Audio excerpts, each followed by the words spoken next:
Let's do it.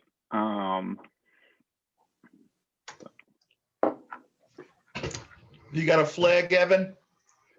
I do. So let's get You're not wrong. started. So today is the Tri-Valley Democrats meeting for February 2021. I'm calling this meeting to order. It's, I believe, 7 o'clock. And we're going to start with the flag salute. So anyone who would like to join in is welcome to. That's a flag.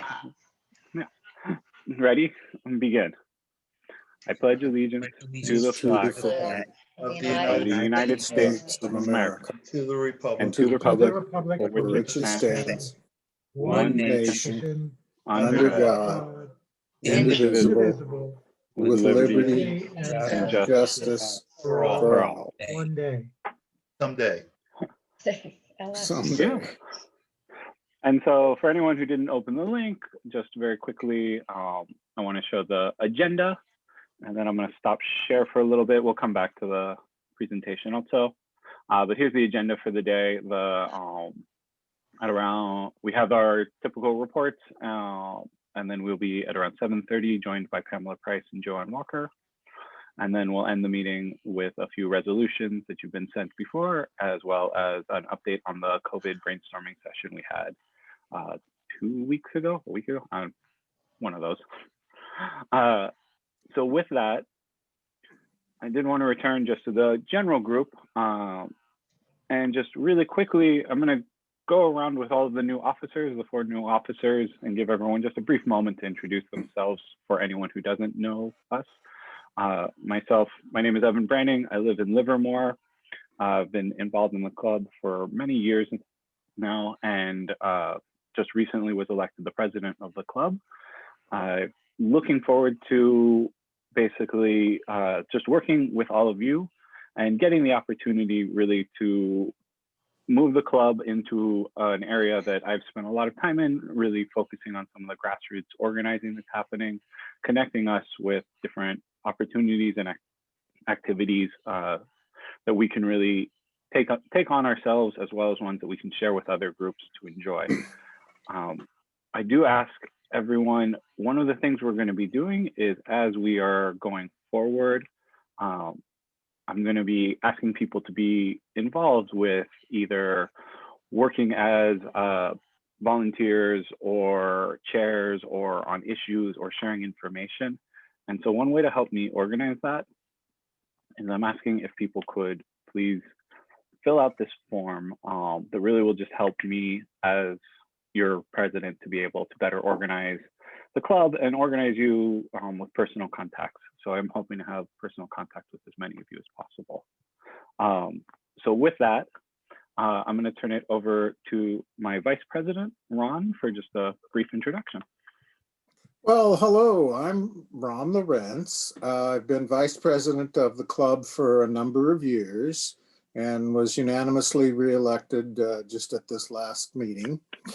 And I'm looking forward to working with the new people on the executive committee, Evan and Jackie and Alan. Thank you so much for volunteering your time. This is a wonderful pursuit. The club has great goals, great aims, and great people, and we do great work. So I'm somewhat of a person who helps things move along. So I kind of step in every once in a while and say, well, how about this? Or did we forget to do this? So I'm less of a policy person and more of an operational kind of a chief of staff guy. But it's a pleasure to see you all again here today. And thanks to all the new members that joined us and those that re-signed up just within this last week, paying your recent dues. Thank you. Next up, Jackie, would you like to introduce yourself? Sure. My name is Jackie Taryn Rankel, and I've been a member of this club for 4 years, and I'm very honored to be the new secretary. Just looking forward to getting vaccinated and out in the world and to our farmers markets and spreading the word of our club and introducing ourselves to more people and bringing in more club members. So thank you very much. And it's going to be a lot of fun working with this team. Thank you. Thank you. And Alan? Excuse me.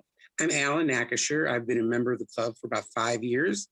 Bob Naylor, who was the treasurer, moved to Southern California.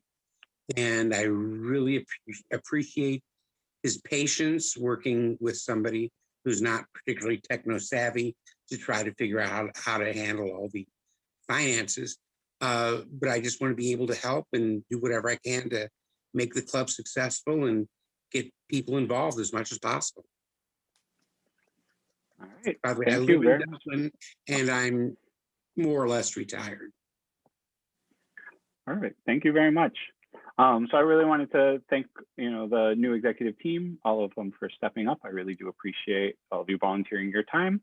As a new president, I am counting a lot on Ellis also, who I just want to again thank for everything he's done to help set up this club and establish it to the point it is today. And I'm really grateful also for his continued support in helping me understand this transition as I go forward, because it is, as you can guess, quite a lot.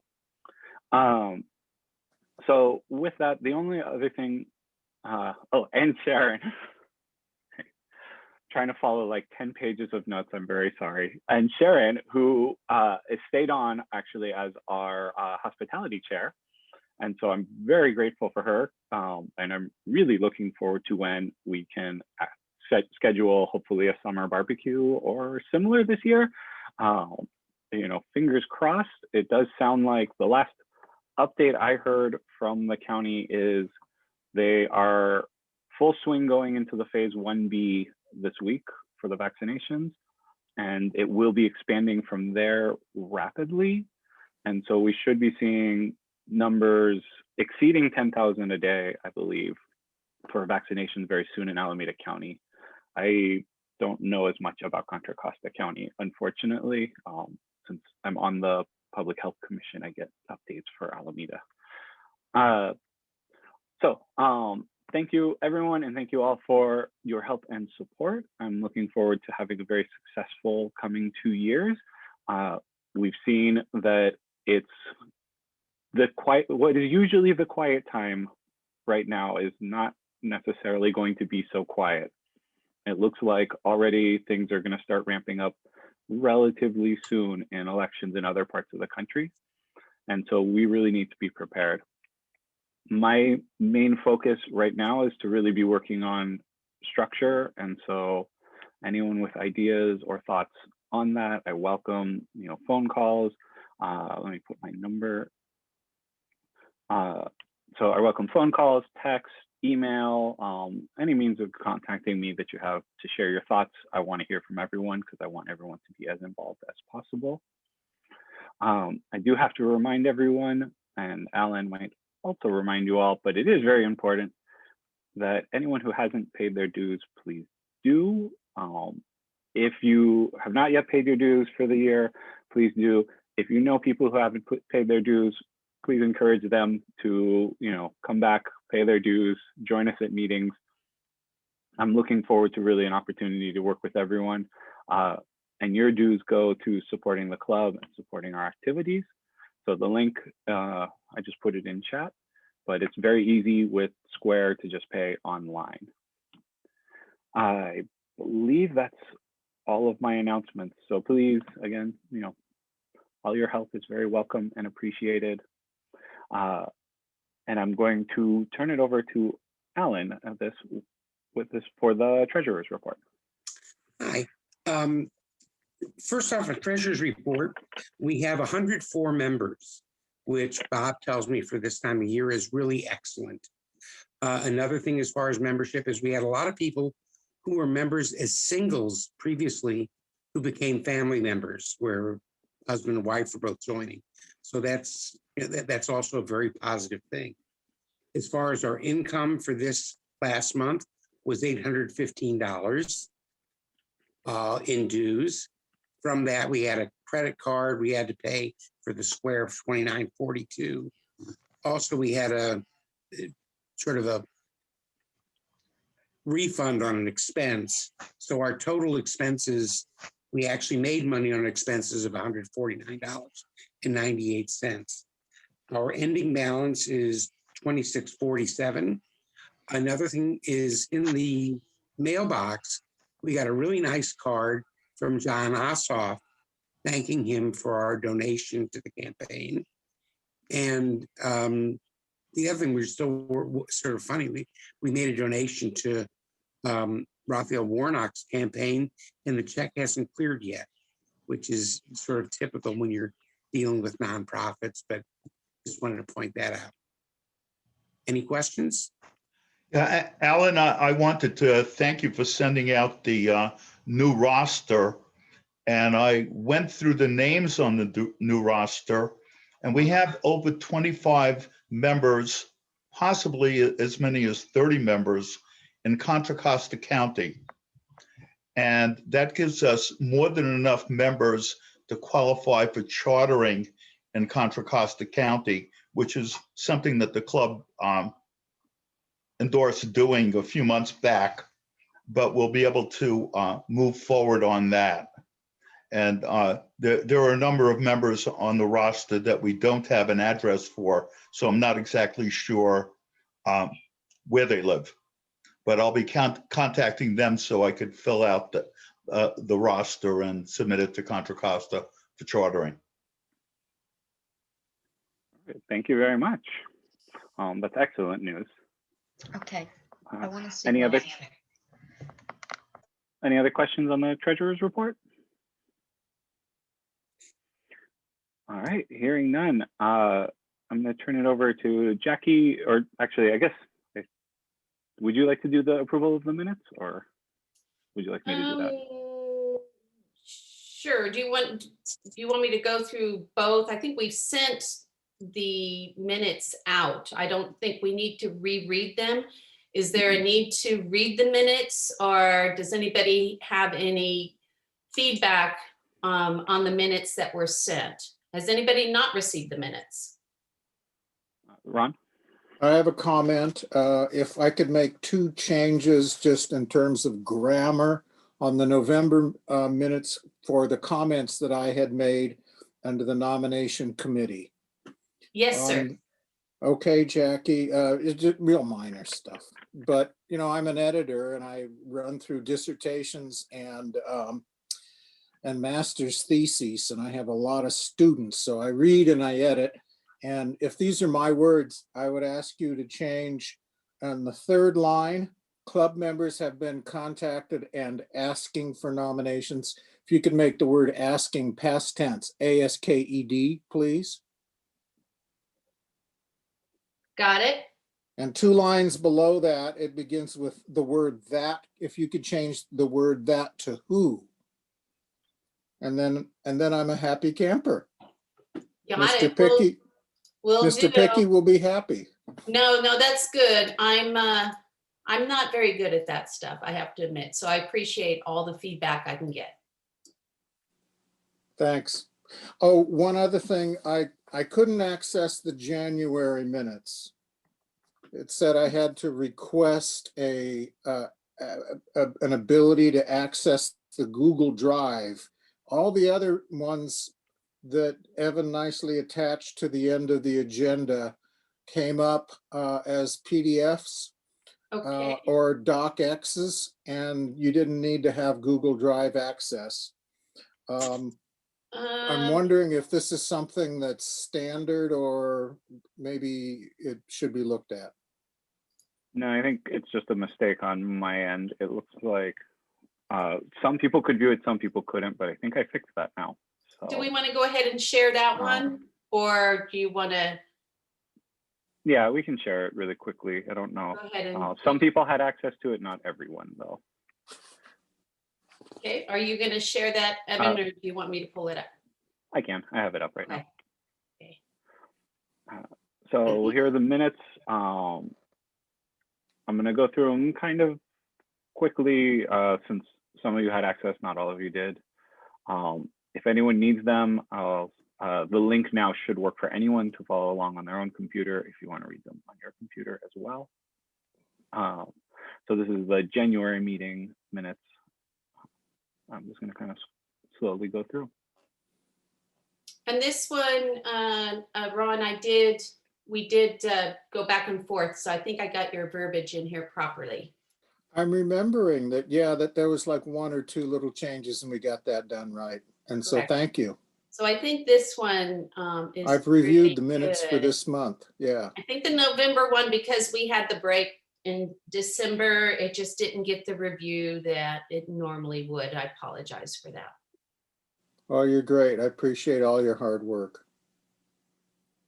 Yeah, very much so. And then after this, we'll need a motion and a second to approve the November. We can do them together if there's no other changes, but approval of the November and January minutes. I'll move to approve. This is Van. So I motion second. by Van and a second by Ron. I'm gonna stop share here then.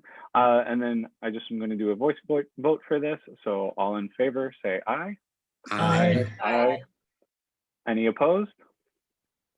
Any abstentions?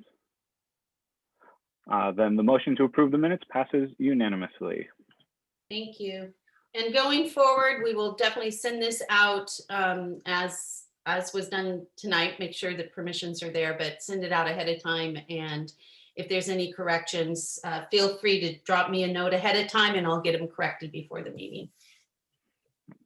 And on the technical side, typically I'm going to try to send around 2, maybe 3 emails a month for the club. So the general meeting announcement, and then closer to the meeting, the more specific one with the schedule and attached documents to make sure you can review everything you need. So look for typically 2, possibly 3 emails, and I'll make sure I don't mess up the sharing rates again. And so with that, then Jackie, you get to continue on with the political director's report. If you could go ahead and pull back up that slide. I think you had the workbook open already. Yeah, I have one open too, but sometimes it's hard finding stuff on your desktop. There you go. Okay, the Central Committee. This meeting was held on February 3rd. It was another Zoom call. The main part of this meeting was swearing in of the committee, everybody, the full committee, all of the delegates, all of the committee members, as well as their alternates were sworn in. The treasury report is included here. The total for all accounts is $120,000, $844.11. The business of appointments, Brittany, who is in our assembly district, one of our representatives, she picked her alternate, put forth the alternate to the committee, and that was approved. Victoria Butler will serve as her alternate. There was a swearing in of the members conducted by County Assessor Phong La. And then we had a presentation of the CDP officers, the candidates for officer positions. So you'll see here who's running for which position. We heard from them. And by the way, the full presentation is available on their website and on their Facebook, on the Facebook page. They did a Facebook Live of this meeting. So if you go to Alameda County Democratic Party Facebook page, you will see the full meeting there. The following resolutions were passed. Resolution in support of Tenant Opportunity to Purchase Act.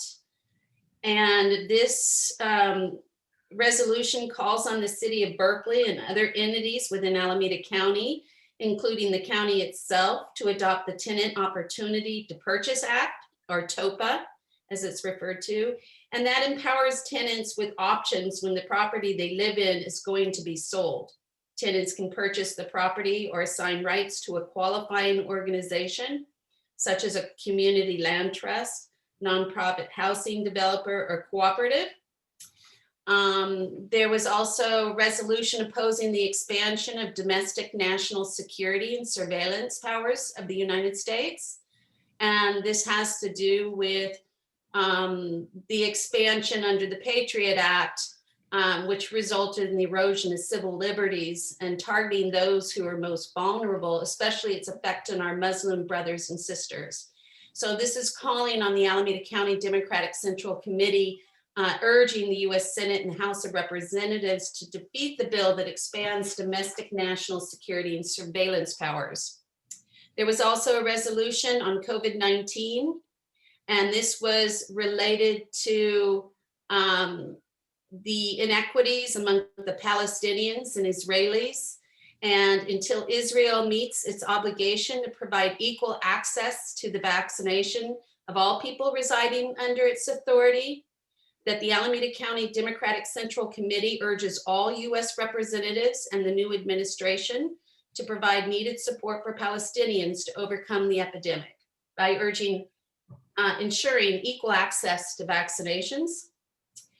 There was a resolution supporting the goal of reaching 100% zero emission vehicle sales in California by 2030, urging Governor Newsom and the state legislature and the California Air Resource Board to use all available means to adopt the goal of exclusively 100% zero emission vehicle sales in California by 2030. And then there was a resolution on the ACA waiver resolution, calling on California to apply for all applicable waivers, allowing California to implement a single payer healthcare system within the first 100 days of the Biden administration. The legislative committee put forth recommendations to show support for the following two bills. AB 237, Public Employment Unfair Practice Healthcare Protection, and SB 271, the County Sheriff's Eligibility Requirements. And I think in the presentation, he actually called it SB 237, but after looking it up, I found it was an assembly bill. That's it from the Central Committee. Just one little note that going forward, they're going to break out the resolution and legislative committees, and those committees will meet on a different day. So they will not meet the same night as the Central Committee going forward. And that's it. Thank you. Any questions, Ron?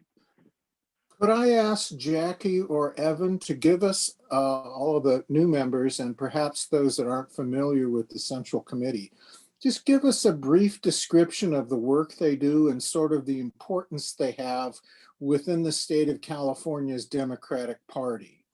And also, will we have, should we get chartered in Contra Costa, will we have someone do a similar lovely report like Jackie did for the Alameda County for the Contra Costa County? Go ahead, Jackie, if you want, or I can. The Central Committee is kind of it is the party. It is the Democratic Party, the kind of the beginning steps of getting into politics. They endorse, like our clubs do, they endorse certain legislative bills, endorse candidates, help, I don't know, Evan, help me out here. Oh, yeah, so they basically, kind of the structure goes, it's, you know, we're the local level with our local club, and then it builds up to several local clubs report back to the Central Committee, and the Central Committee reports to the state. So each county has, or I believe each county has their own Central Committee. Correct. And so kind of the Central Committee's role is taking the feedback they get from the clubs as well as the candidates who are running throughout the county to find issues as well as candidates that they can support. They usually are pretty good at raising money, getting people interested in the campaigns, and it's really kind of the it's where the Democratic Party is kind of putting its strength in for our county, and it's where you'll meet, you know, a lot of state representatives and a lot of federal representatives. Our club has been pretty blessed at getting state and federal representatives to come here as well. But that's not necessarily every club. The central committee is the county, basically, version of our club. It's a bigger area, bigger demographic. And of note is Alameda County is generally the bluest county in California. We lost that title in this last election by like 0.25%. I forget which county beat us, but we're up there always as one of the bluest counties. And as Ellis likes to point out, one of the things that makes our club special is we're in the reddest part of the bluest county. So while there's still a Democratic edge in our area, we are, we are in the races where it's Dem on Republican typically, where a lot of the other parts of the county are Dem on Dem races. So the central committees also elect the party the chair, the co-chair, and all of that. So they are, as a club member, I can't vote in the committee, but our representatives or their alternates can vote for those party leaders. So they have a definite say in who leads our party. I think that the most important thing has to do with candidate endorsements. The central committees are required to take the state party's endorsements. So for example, at the November meeting in Long Beach in 2019, the party endorsed Steve Glazer, and the county party was enforced to endorse Steve Glazer, although the clubs are not married to the central committees. And we endorsed, in fact, Marisol, who's at this meeting. So there's that detachment that clubs have a certain amount of autonomy that central committees don't have.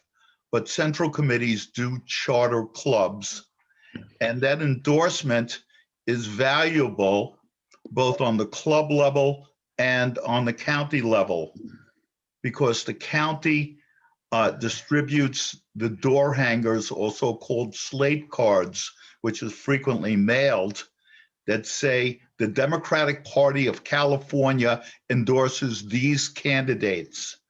And a good portion of the voters, when there were places to take them, would take those slate cards with them to the polls. And that would determine who they were going to vote for. It's whoever the county and the state said they should vote for. Anyway, that's what counties do. And if we're chartered in Contra Costa County, unlike Alameda County, we will have a seat on the central committee, and we will have an alternate to that seat on the central committee. And that's more powerful. Also, the ADEMs, which are delegates to the central committee, delegates to the state party conventions, can either be elected or selected from the central committee. So central committee members generally get an ADEM seat because they're members of the central committee. They have to be elected at the polls, though. So that's another thing that the central committees do, Ron, to answer your question. Oh, good. That sounds great. Yeah, and Thank central you. committee members are actually, like you mentioned, Ellis, they're on the ballot. So they are elected in a normal general election, unlike our delegates, which have a special election and you have to, request a ballot like they did this year, or in the past, actually go to a location and vote for delegates. So the committee members are, just that one step below, I guess, elected officials, because they also work on the party platform and vote for the party platform. So they are elected members. Perfect. Well, Thank that's you good. I very know much. we haven't had anything like that description in the past, and that sums it up very well. Yeah, and we'll Thanks for the continue question. working. Yeah, thank you. We'll continue working with the central committee, of course, and hopefully we can get them out here some to, chat with us and make sure we're able to, continue that relationship. I wanted to say very briefly, I wanted to also congratulate, I know we have some members on. I don't have the list in front of me, so I don't want to embarrass myself, but I know we have some members of our club who did win KDM seats, so they'll be able to vote on the platform and they'll be able to vote on the state endorsements at the state convention. My apologies for not having the list in front of me, but thank you for everyone who ran, and thank you and congratulations to those who did get the seats. Evan? Yeah. Our congressional people and our assembly people and our state senators also have tickets to the convention. So No, they appoint delegates. yeah, so that's also another way to go to the convention. And we will also as a club, but we'll get into that more as we find our allotments and we get closer. With that, I do want to move into introduction for our guests today. I believe I saw them both log on. So I believe they're both here. So today we have Pamela Price and JoAnn Walker here. And I just want to say, thank you very much to both of you for running. They're candidates for, Pamela Price is a candidate for DA and JoAnn Walker is a candidate for sheriff. I wanted to invite them just so they had an opportunity to introduce themselves to the club, and you can ask any questions you'd like of them after the introduction. I'm going to show a short video. It's about 4 minutes long to give a little context. If you'd still like me to, Pamela. Yeah, okay. I'm going to show a short video to give a little context on the DA's race. It's about 4 minutes long.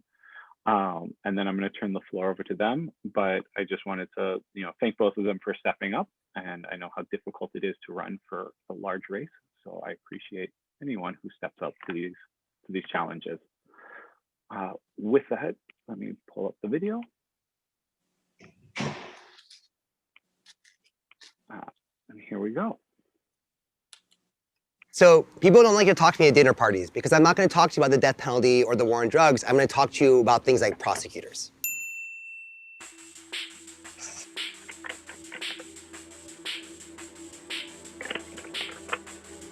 Prosecutors. I am here to offer my semi-informed opinions about the power and potential hope in district attorneys and prosecutors to defuck the criminal justice system. There's an acknowledgement now, because I'm a public defender, I'm on the front lines, that there's something deeply wrong with the way that our system operates. Other than the general understanding of how the system works, people have a limited understanding of who the players are and what their actual roles are in the system.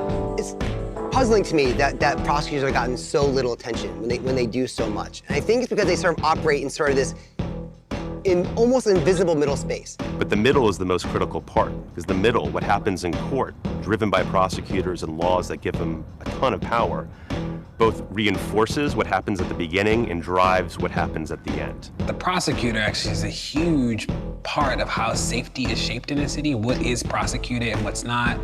What are the recommended sentences for people? What does bail look like? The prosecutor is actually they are the leverage point there. They operate with almost unfettered discretion and have been using that discretion to drive, intentionally or not, to drive over prison populations over the past 25, 30 years. The reality is that our justice system is overloaded.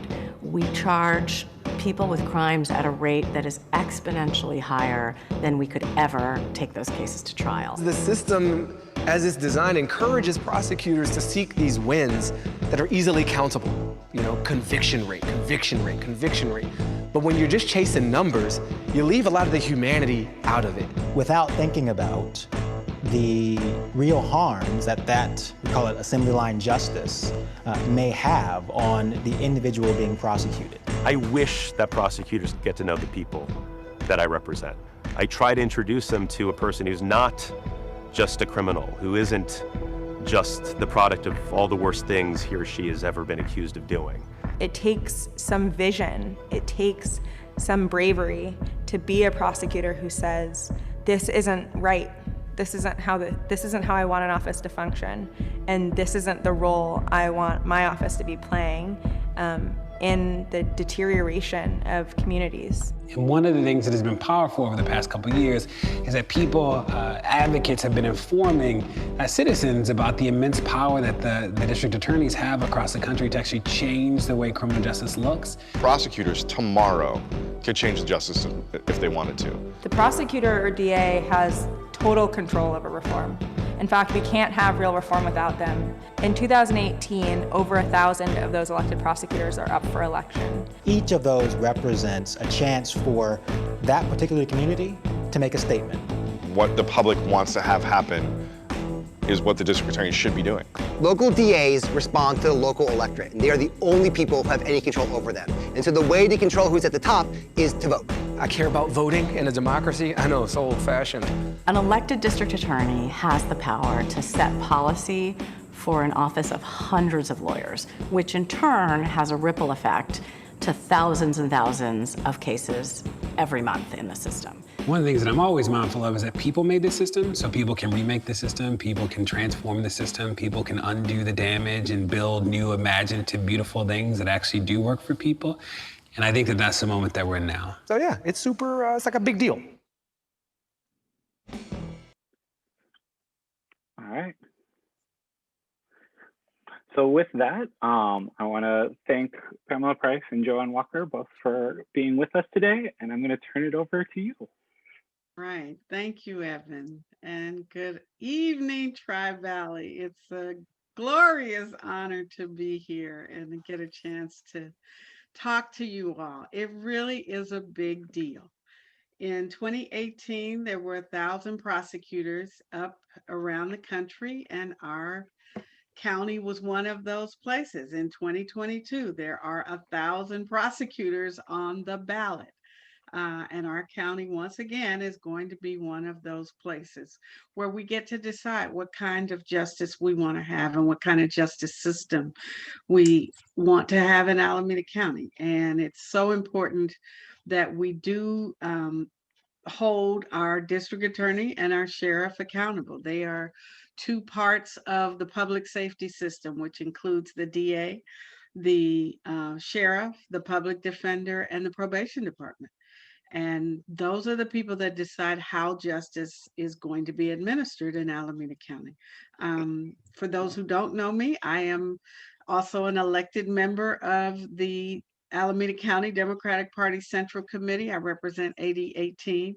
I got the highest number of votes in 8018 and in any part of the county, both in 2016 and 2020. I've been there, this is my second term now, and so I'm familiar with you all, and I'm familiar with virtually every Democratic club in this county because I made it my business to be a member of about 9 of them. So I do support the clubs, particularly in my area where I'm able to be an active member. I am a survivor of the Ohio juvenile justice and foster care system. And if you want to know my whole story, it is on the website at PamelaPriceForDA.com. I don't have the time to tell you everything, but I will tell you that I literally made it from the streets of Cincinnati to the United States Supreme Court by the grace of God. And I always acknowledge that. I've lived every lawyer's dream, which is to argue in the Supreme Court. And I've also been a throwaway kid that survived being arrested in a civil rights demonstration and tracked in the juvenile justice and foster care system. So I can say that I've had direct experience as a juvenile, having been in juvenile hall. I've had direct experience in some other ways through my life experiences. And I bring all of that and have been able to bring all of that in my practice as a lawyer, representing everyday people for the last almost 40 years. I've had a great career. Been very successful, gotten a lot of awards, but what has really mattered to me is the difference that I get to make in people's lives every day. And that's been part of the mission of my law firm, was to provide access to justice.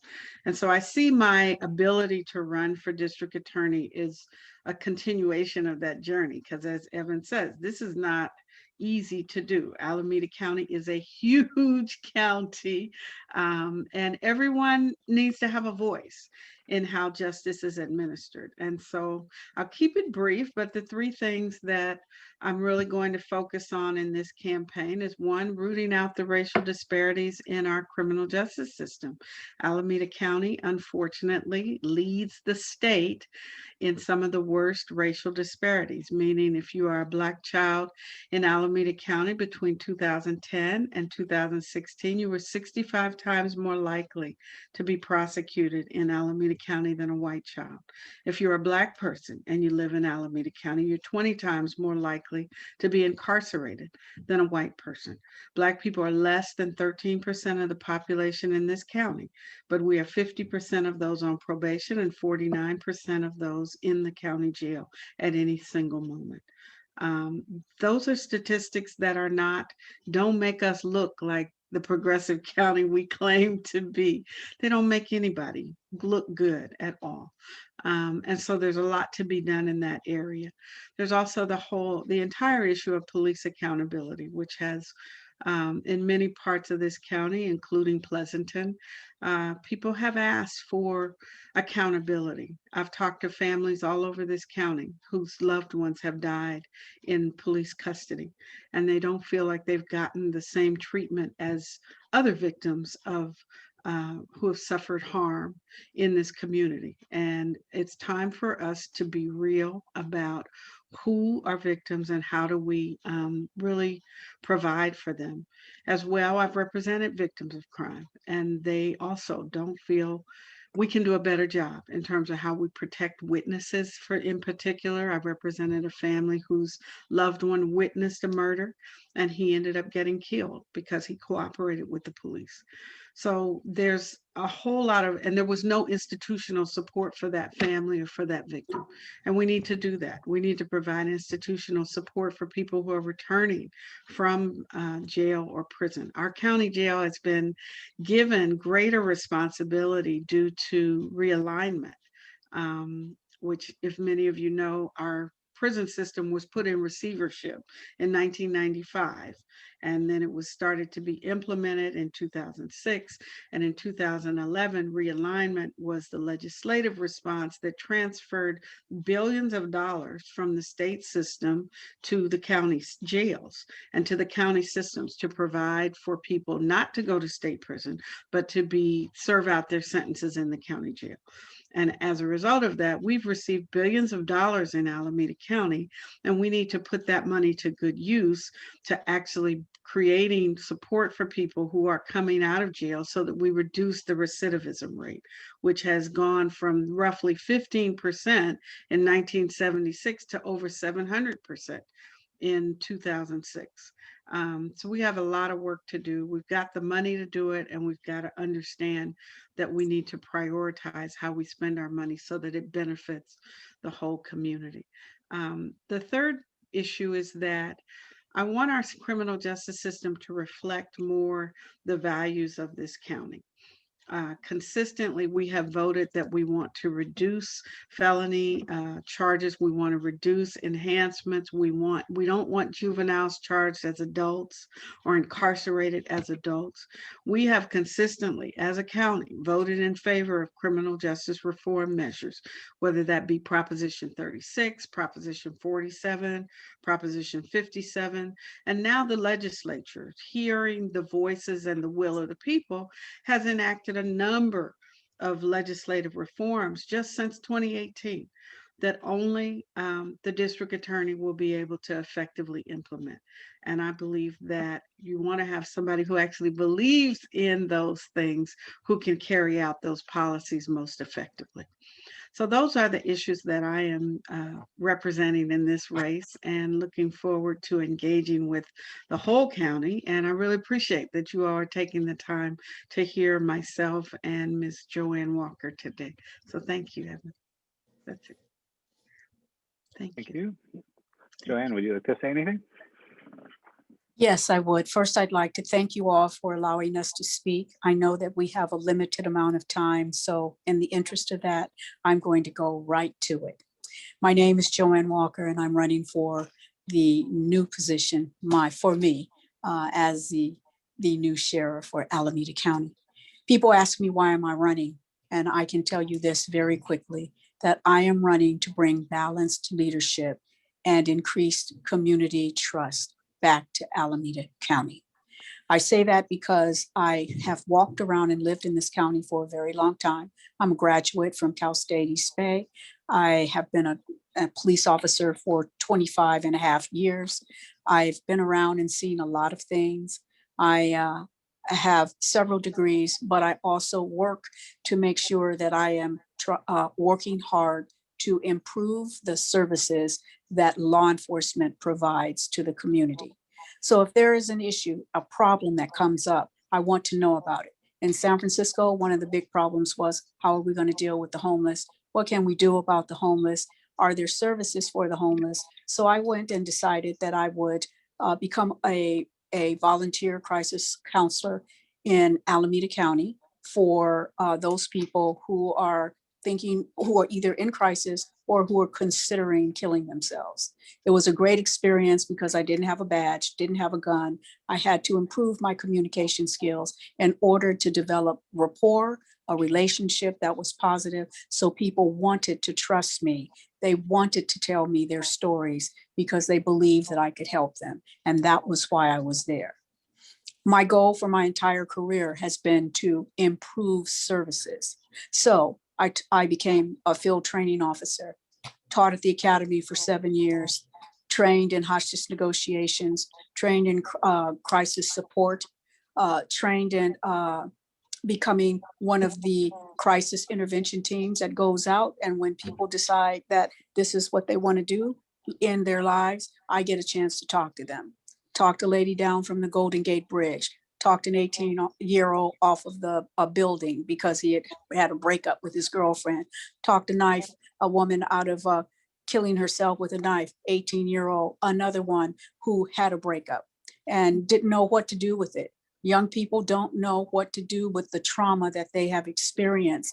And so many times the people who are right at the forefront are law enforcement people. And the way we treat them dictates how they come out of it.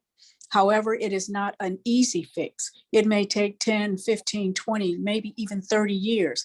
The point is, when the light bulb finally comes on for the person, they always remember the officer who was there that gave them a helping hand, even if they don't remember that officer's name. So the 3 areas for me are, I call it ARC. The first one is accountability. Of course, I want anyone who's working for me to be accountable for the things that they do. This takes me directly to Santa Rita Jail. I'm very concerned about the increased deaths that have occurred. I'm concerned about the infections from COVID. I'm also concerned about employees who work there who are infected by COVID, and 2 of them have already passed away. I want to know what's going on and how we can help make that jail safer for everyone. Those are just a few things. I'm concerned about the way women are treated who are incarcerated. I'm also concerned about the lawsuits that have occurred because women have been mishandled over at the Alameda, the Santa Rita jail. And I say that because I know of a story of a lady who went in, she was pregnant, and she ended up giving birth to the child on an unsterile floor without any support, without any medical supplies, any medical help. How do you do that to people and then expect them to leave your facility and come out thinking that they are going to be citizens who follow the law and who are really going to make a positive influence? If we don't turn around what's happening in Santa Rita Jail, I can clearly see that it is negatively impacting the community at large. We are not making the public safer. We're destabilizing Alameda County. And it's starting from one member of each family who goes there, who's mishandled, who comes out, and they're so angry. Now we have a bigger problem. I'd like to see that stop. I'd also like to see some programs set up that really work, not something that looks good on paper, but something that really works to help turn around those people who are coming out of Santa Rita jail, to give them an opportunity to see their lives differently through job training, through counseling, through a place to stay. People who come out of Santa Rita jail oftentimes don't have a place to go.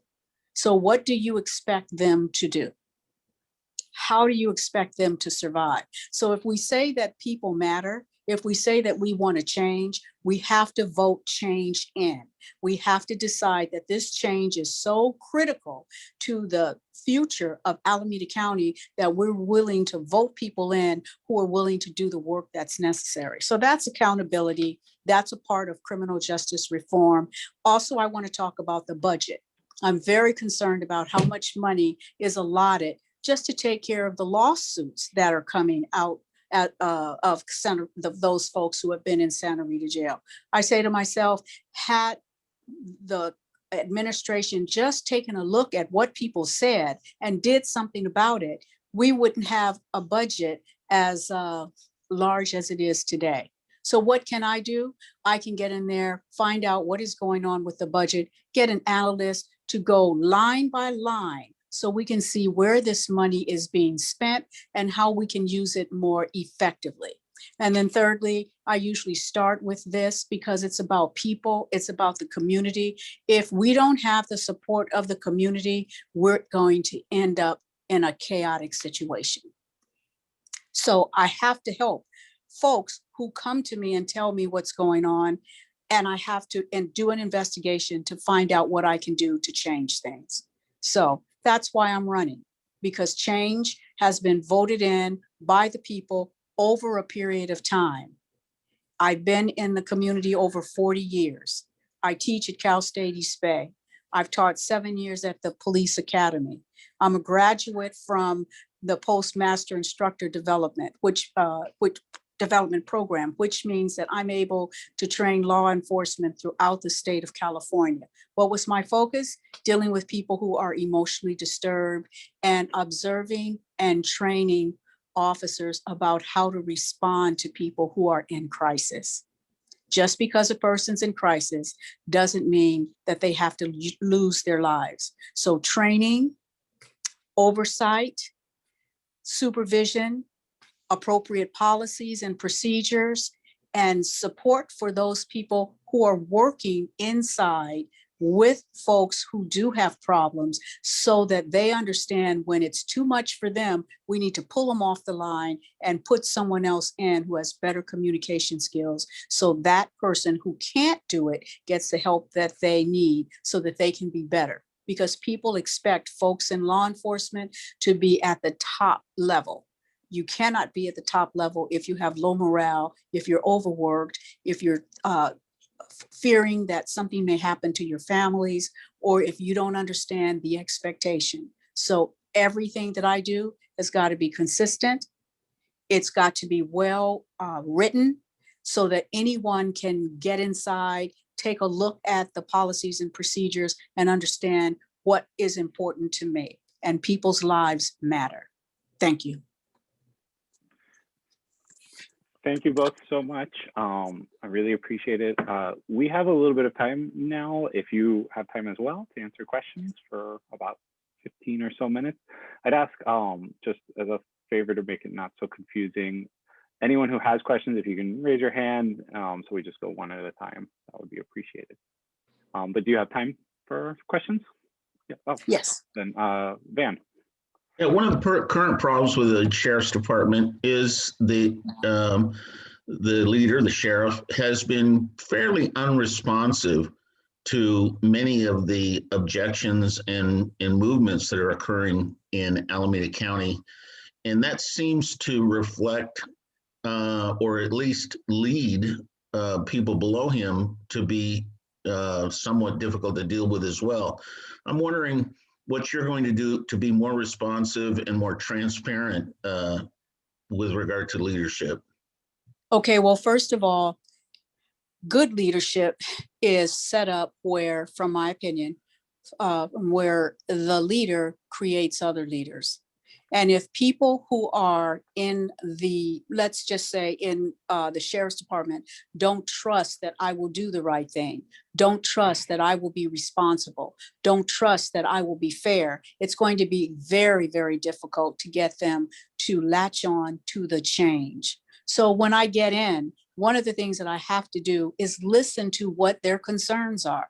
And I've talked to several people already who have explained to me the things about what's happening regarding the morale, what's happening with transparency, what is happening with the fact that they feel overworked and under appreciated. So we've got to make some changes, but it doesn't just come from me. I'm the one who sets the tone.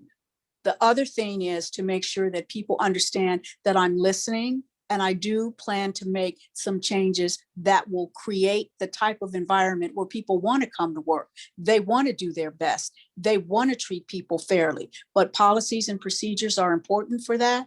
Training is also important for that, because the theory is the better trained an individual is, the better worker they will be, the better representation they will provide for Alameda County. And that's where I am with it. Training, supervision, the necessary support, the tools that are needed, but also setting the tone that the community matters, and we're going to treat them with dignity and respect, period.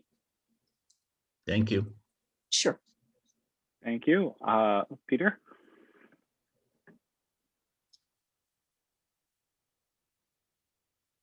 First of all, those were both terrific presentations. Thank you for both of them. I do have a question for JoAnn Walker. A lot of the talk about the controversy over defunding police is sort of the main argument that's made frequently is that police are doing a lot of jobs that should be better done by people who are trained in crisis intervention, social workers, mental health workers, and so forth, which sounds like a lot of the kind of stuff that you've been doing. Do you think that this stuff is better handled by people outside of law enforcement, and that some of the money that currently pays for police could go to be better spent being funded on people who specialize in those areas?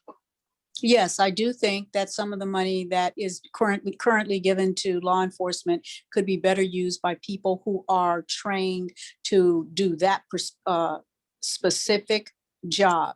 However, I want to just add this. At some point, those folks always come back into the community. What do I mean by that? I mean that sometimes when a police officer responds to a call, the family may not have the skill set to really help their loved one.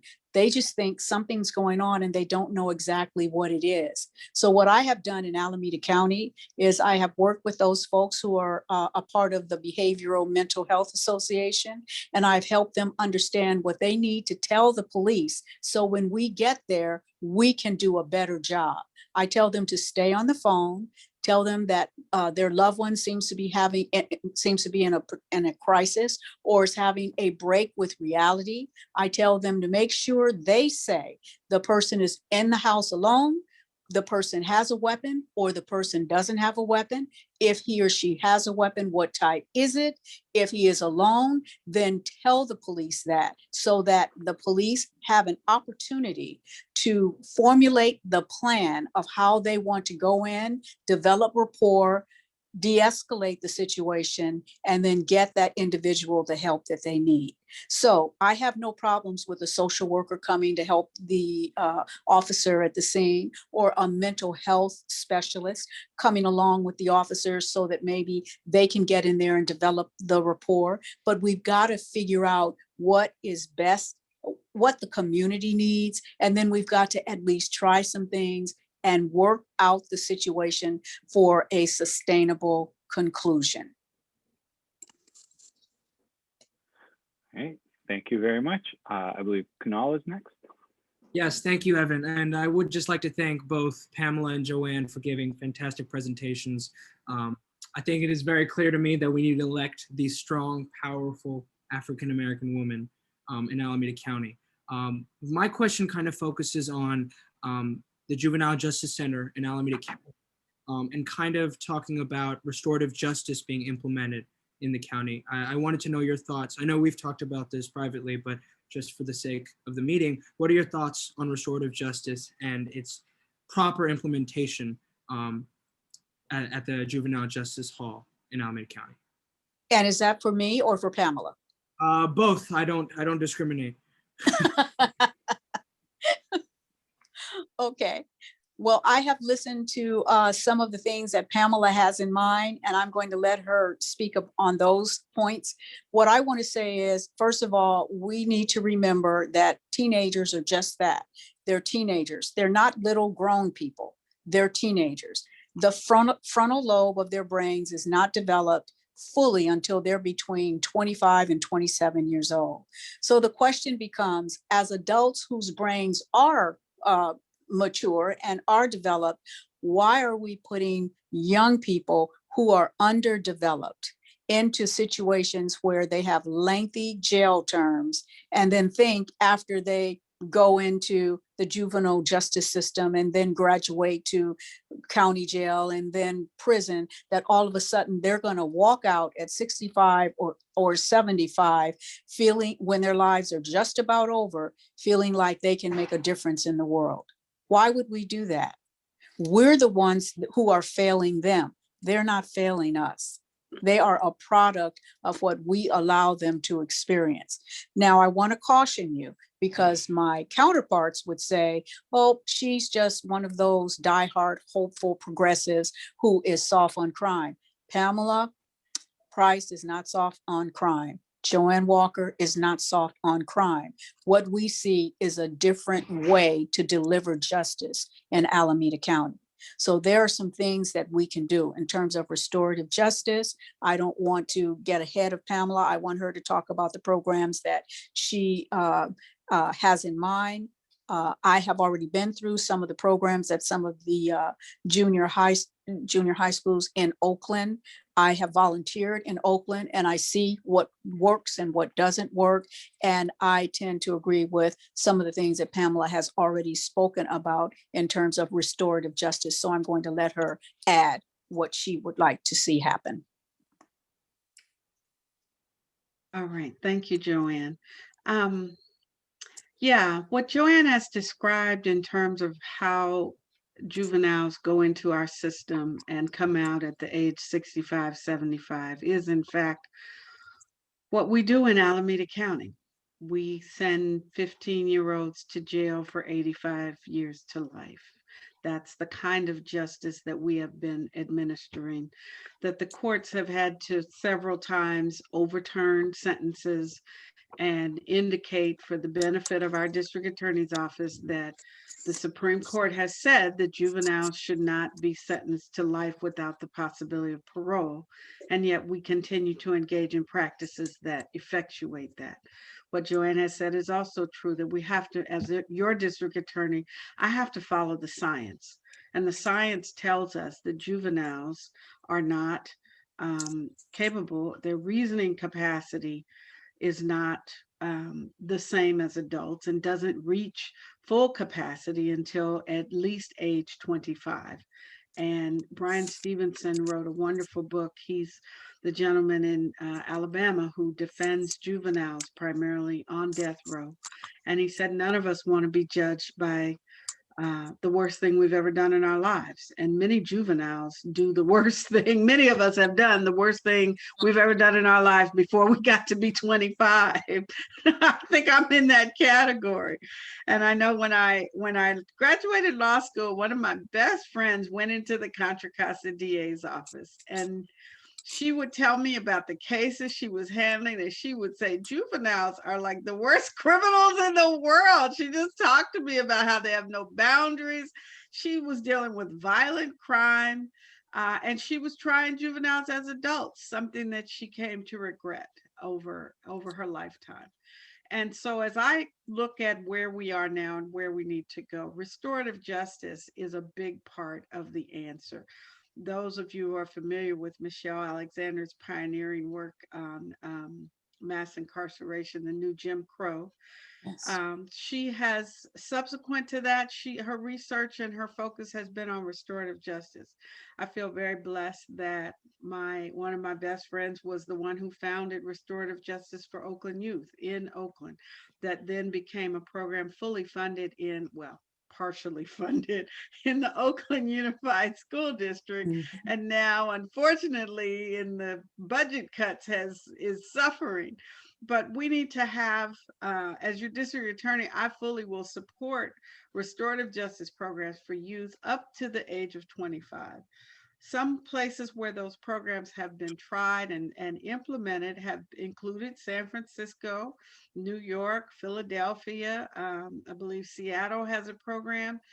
They're generally included in a program called neighborhood courts. And Alameda has wonderful neighborhoods. And I really want to bring a system of neighborhood courts to Alameda County where we can, at heart, it's an opportunity for communities and neighbors who volunteer, but they're trained. It's not judges, it's not prosecutors, it's everyday people holding everyday people accountable, making people, and it's particularly useful for young people to understand the consequence of a crime. When you commit a crime, often people don't understand the impact that it has on the victim or the victim's family or the victim's ability to actually, recover from that crime. And a lot of times people don't think about what they do. People get frustrated and it breeds aggression, and then they get violent, and they don't have any real understanding whether it's a property crime or a violent crime. A lot of times people don't ever get the chance to know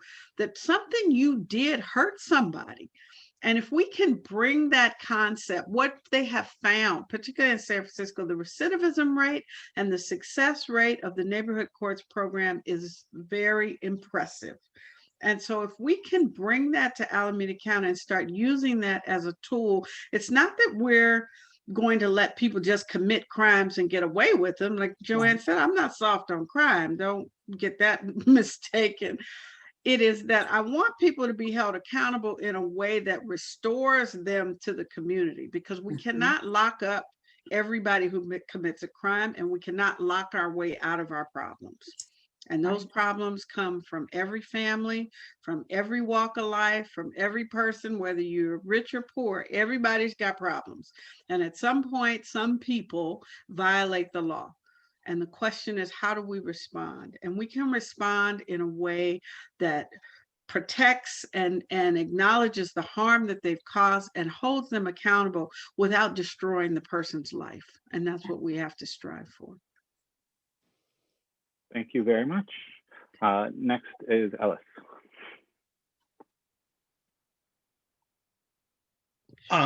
This question is for Pamela Price.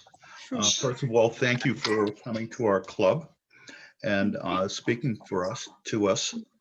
The question is about, well, you may remember last summer, Elon Musk opened up a Tesla factory in Fremont, despite what the Board of Supervisors was saying, and basically thumbed his nose at the Board of Supervisors. And I'm not sure exactly why they backed down on that. This club, a number of other clubs, the Alameda County Central Committee and the Contra Costa Central Committee passed the resolution. And as a matter of fact, you voted for it because I was at that meeting of the Central Committee.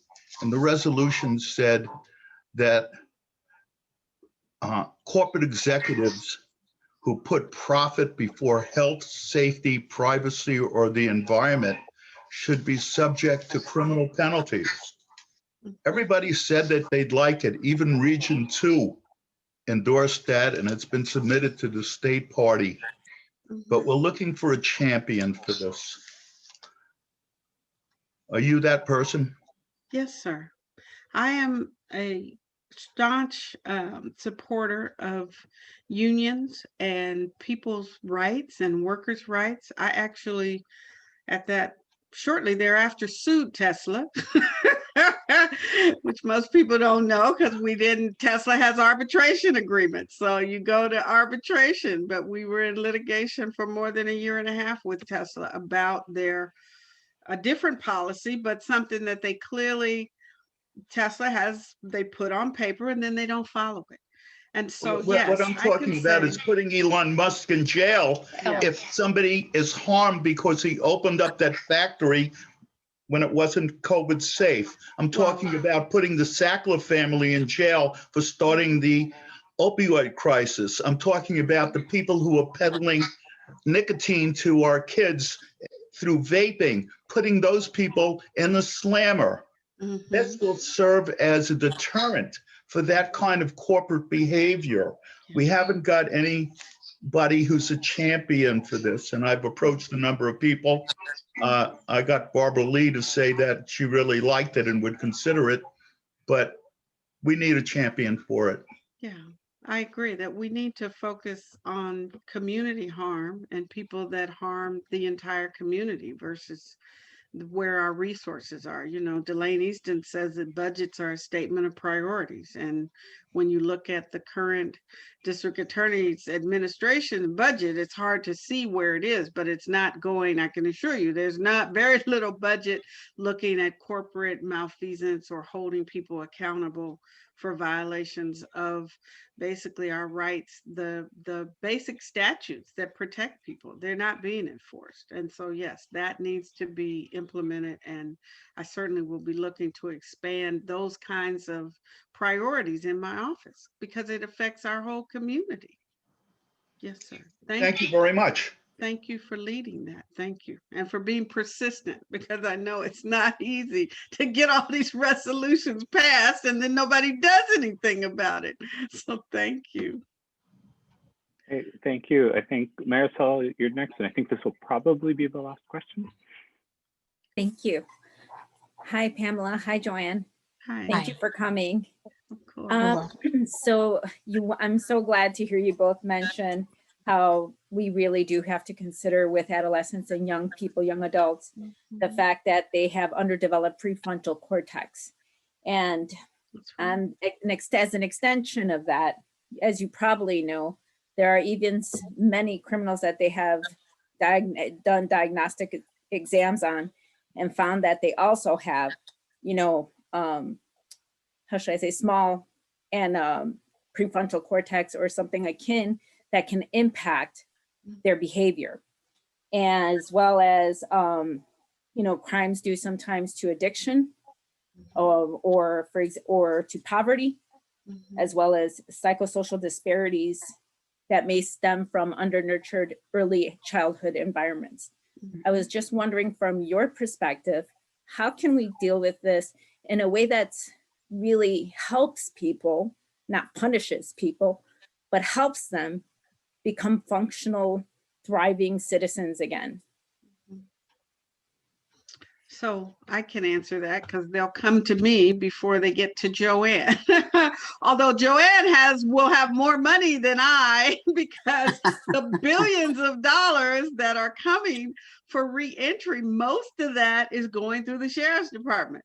The DA gets a big chunk of it, but hopefully working together, we can design and implement programs that will get to address exactly the kinds of disabilities that you're speaking of, because we know exactly what you said. The science shows that we are treating people with mental illnesses and disabilities as if they are fully capable of making decisions.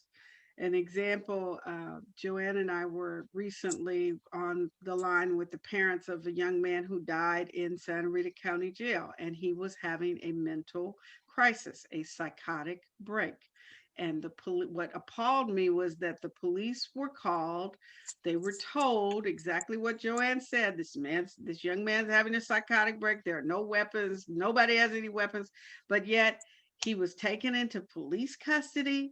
He was treated, and their explanation for why they first put him in this device that wrapped him up was that he wasn't compliant. And how many times do I hear someone's having a mental health crisis, and because they are not compliant, they end up being injured by the police, or they end up being injured somehow in custody because they're not compliant. And it doesn't register. We don't acknowledge that they don't have the capacity to comply. They don't have the capacity. So how can you hold someone in that way and things escalate out of control? And so my opportunity is to work with our local police in much the way that JoAnn talks about, making sure that they understand how important it is to de-escalate, that each jurisdiction understands how important it is to allocate money for mental health workers and people who are trained on how to de-escalate and respond to people in mental health crisis versus just using a gun. That's not going to work out. And so that's the front line where the officer is initially responding. The point where they come to me, where I'm brought and I'm asked to, do I prosecute? My question will be, let me look at, in my charge to every district attorney is, I need you to look at this person like a person and figure out, is prosecuting this person really going to solve the problem? Is it going to make our community safer? Or do we need to address this situation with from a different lens? And where are the resources that we need to address that situation? And we will have to, for the most part, create them because they don't exist in our current system. Mm-hmm. Thank you so much for that. And then I get to end with the most softball of softball questions, and it might be for Kelsey. I saw she was on. But for anyone who would like to support your campaigns, what would they do, or where would they go, or how could they help? Sure. As we've talked about, this Alameda County is a huge county. These races are hugely expensive. There is a couple of limits in for candidates. The total amount of money that can be raised is $400,000, but that doesn't include the independent expenditures, which are completely independent of us, and they can spend an unlimited amount of money. For supporting us, you can give us up to $40,000. That's our limit. Every individual can give us up to $40,000. So my website, you have $40,000 to give to a political candidate. It's Pamela Price 4, the number 4DA.com. If you don't have $40,000, you will welcome whatever you can provide, and we have volunteers. You can go to that same website and sign up to volunteer. This is a big campaign. It's a big county, and we want to make sure that all parts of the county are represented and that we talk to everyone in the county and give them an opportunity to have a choice about how we do justice. So that's my pitch for me, and I'll let JoAnn speak for herself. And for me, I want you to know that it's $400,000 up for each campaign. So Pamela can raise $400,000 and I can raise $400,000. The thing that we want you to know is that we can't commingle funds. So if you want to donate to both camps, then you would send your money to Pamela. And then if you want to vote for me, you send it to JoAnn, and the number 4, actually it's Walker, the number 4, and then sheriff.com. So it's Walker4sheriff.com, and then I'll receive it. Yes. Brittany's asking, can we raise money as a slate? Yes, slates are, we have to raise money independently, but our resources can be used together as a slate. And so that's why we call it the Justice Done Right slate. Yes.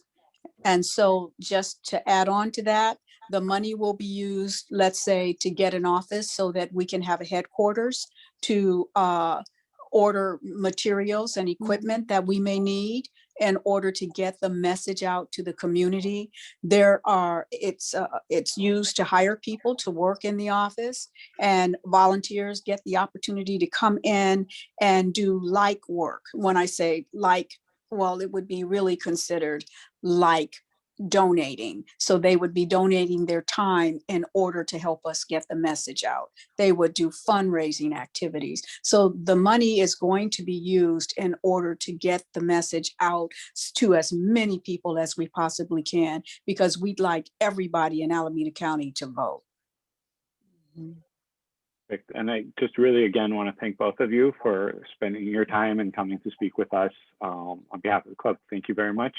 And we hope to invite you back a little later in the process for the endorsement process when we get there. Very happy to hear from you at that point again as well. So thank you very much, and have have a wonderful evening. You're welcome to stay for the rest of the meeting if you'd like to hear, or I know you were busy also. So Gotta thank you very go. All right. Thank you. Thank you for Take having care. us. Thank Thank All you. you right. very Good night. much. Enjoy your evening. Stay safe, everyone. Okay. All right. Good night. All right. That was a great presentation. So now I'm going to turn it over for our, we've got two resolutions and one actual just voting to co-sponsor. I'm going to turn over to Peter Shapiro first about voting to co-sponsor on gathering signatures for the Medicare for All initiative in California. He can give us some details. Take it away, Peter. Okay, I mean, I see that the Alameda County Central Committee has already gotten on board here. So I'm just going to ask you to do more than pass a resolution to actually help get this thing, get some signatures on this thing. There's well in excess of 12,000 signatures already. It's only been circulating for several weeks. We need a lot more. Basically what this would do, the biggest barrier, I think, to implementing a universal publicly funded healthcare system in the state of California has a bunch of federal rules and regulations that have to be waived. Also, there's a lot of federal money coming into the state. The bulk of it gets channeled through private insurance companies, through Medicare Advantage plans or through Medi-Cal or whatever, and a lot of other things. In order to get the savings that we need to really make it work in California, we need to have all that federal money at our disposal and have it administered by our state plan. So basically, the first thing that Governor Newsom did when he was inaugurated back in January of 2019 is he sent a letter to the Trump administration asking Trump to grant those waivers. Of course, Trump wasn't interested. We have a new president now, and he appointed Javier Becerra, who is a longtime supporter of single payer, to head up Health and Human Services. And he's the guy who would basically be dealing with these waivers. And we think we can get a sympathetic hearing from him, but the governor has to make the request. So what we're asking you to do is, first of all, individually sign the petition to the governor. And I believe, Evan, you've got the materials for how people do it. Ideally, what I'd like you to do is, as an organization, come on as co-sponsors. You can set up your own little page on the Action Network toolkit, and that way every signature that you guys get, you get credit for. And they can put your logo on the literature and so forth and so on. There's I don't know, dozens of organizations have signed on to this. So what I'm asking you to do, the Tri-Valley Democrats to do, is to endorse the petition drive, set up a page where you all can sign the petition, and make sure the governor knows how you feel about it. And any questions? I'll try to answer it.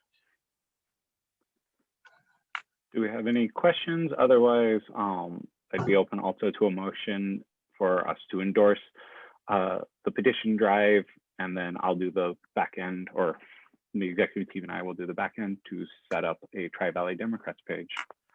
Is there a link to that petition?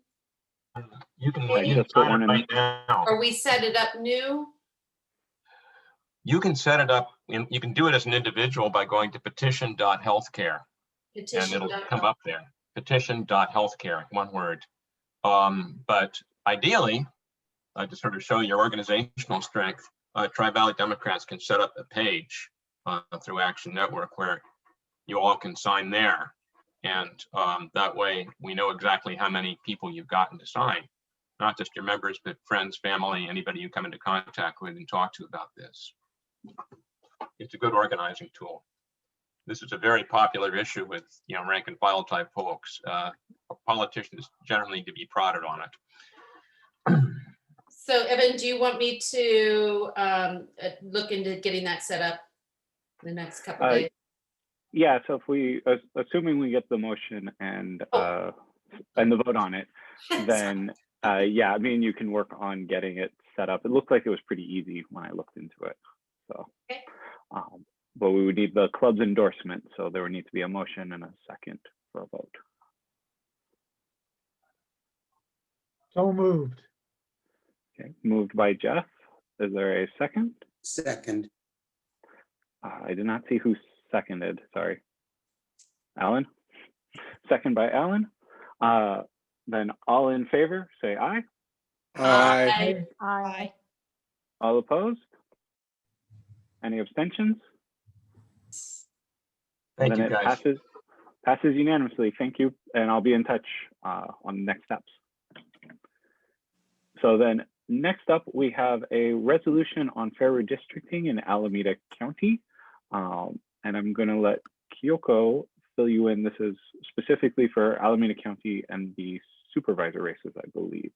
So Kyoko, if you'd like to take it away. Thank you. Jackie, can I share the slides? Yes, stand by. Here, let's see. Well, thank you for I think I having can me. make you a co-host. Hold on. Yes. Look. There you go. Thank you. Thank you for having me. My name is Kyoko Takayama, and I am with Livermore Individual. But for this one, I'm actually a part of the Alameda County Coalition for Fair Districting. We are just a bunch of the people and organization. We started to work on it. So far, we have actually today, Barry Arkin, President and City Council member, Brittany Keek, Livermore City Council member. They are present and they are part of the coalition members, as well as Christine Kansa, Livermore Individual. So, so why we are doing this? That's just kind of stuff. So why Alameda County Supervisor Districting matters? Alameda County supervisors are responsible for 1.6 million residents. That's 20th in the nation and 7th in California. So we are a big county. And also we have a huge diverse population. This is very unique, 32% Asian. So now the Asian population surpassed white population, 31%, 22% Hispanic Latinx, 11% Black, and 1% Native Americans. So we do have this diverse population that we really need to have the representation. And of course, operation budget is coming with that population. $3.51 billion. This is the annual budget. Lots of them go to the healthcare services, 945 millions, public assistance, 883 public protection, and about 55% of this $828 million is for sheriff department. So it's just coming from the previous presentation for the DA and sheriff candidates stuff. County supervisors do have a huge influence on those budget decision making. So it is important to actually pay attention for more on the county supervisors elections as well as redistricting.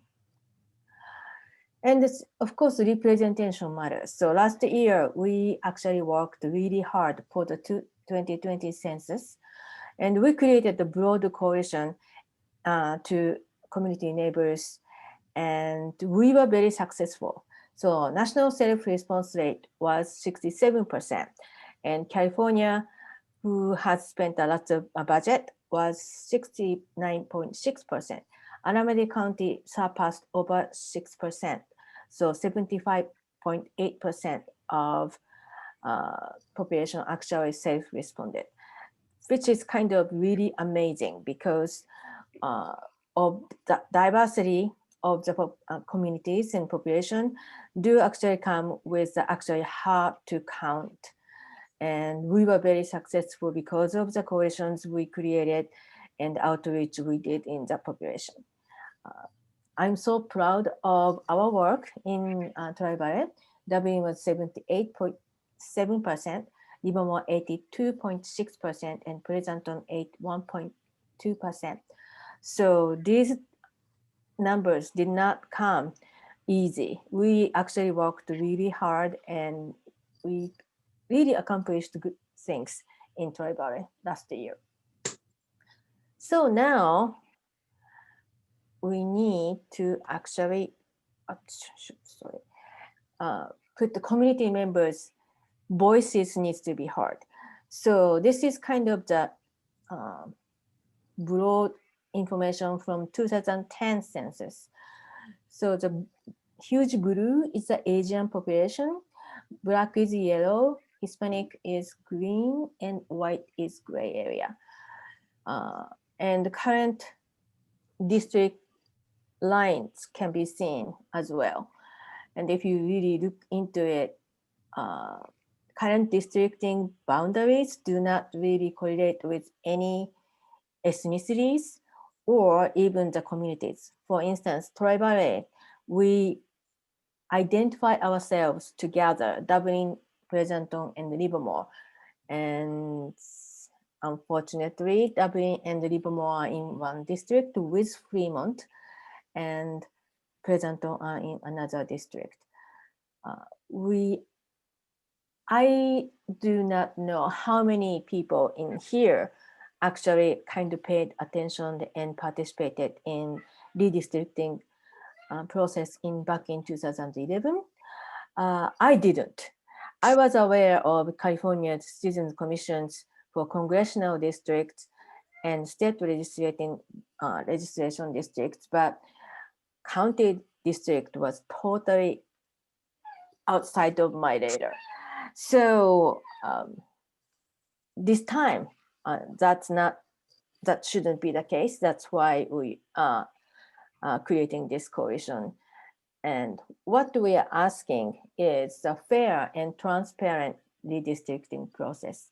Lots of legislation passed in 2019, and we are now allowed to have the independent commissions if you choose. It's not going to happen because Alameda counties, we need to redistrict before the next year's primary, which is June 2022.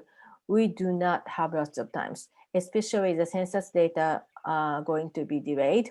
And now I believe it's upon we are waiting for the approval of the congressional staff, but Census Bureau is asking for September 30th to be the deliberation of the data for the redistricting. That really gives us very small window. And that's another reason. If we want to actually have the good public input, this is really important. We need to start outreach now, and we need to ask our Board of Supervisors to actually have this. According to the law, we are supposed to have 4 hearings, and those things, it's a minimum requirement, and we would like to have robust public input for this particular districting. So what we are asking for them is fair and transparent redistricting process. We will not know the maps until we actually have the data. So we are not asking for any particular maps, but communities should be defined by the communities. That's the bottom line. And resolution will be started to get delivered to the Board of Supervisors starting on March 1st. And we will start working with them in March. So that's the first thing. We would love to have the Tri-Valley Democratic Club to join the coalition and adopt the resolution. Alameda County Central Committee has already adopted the resolution. And I already mentioned Livermore Individual did. So this is a kind of the first part of the outreach for low-hanging fruits. I believe Tri-Valley Dems would be willing to join us. That's why I am here. And so as the Tri-Valley Dems, the first thing we want you to do is adopting the resolution. And then as members, we would love you to sign the petitions and start receiving updates. And also join the organizing team is another option.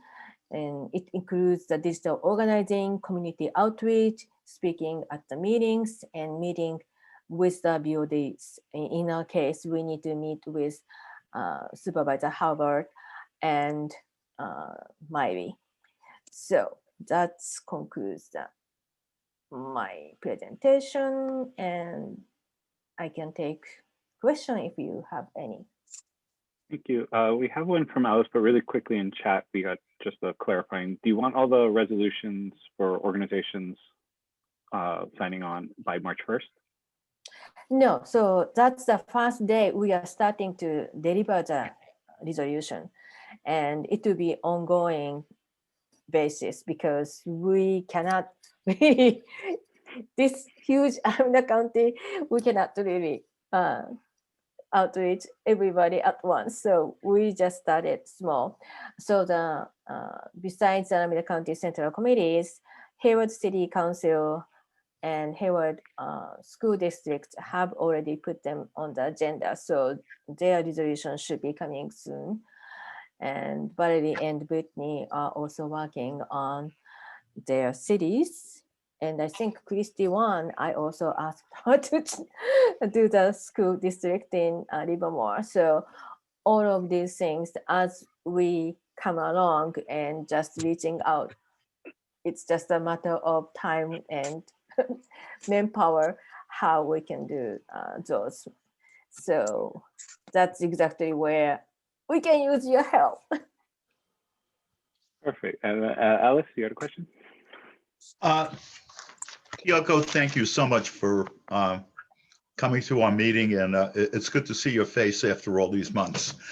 I'm just wondering about the timeline, and that we know that the primary is a year from now.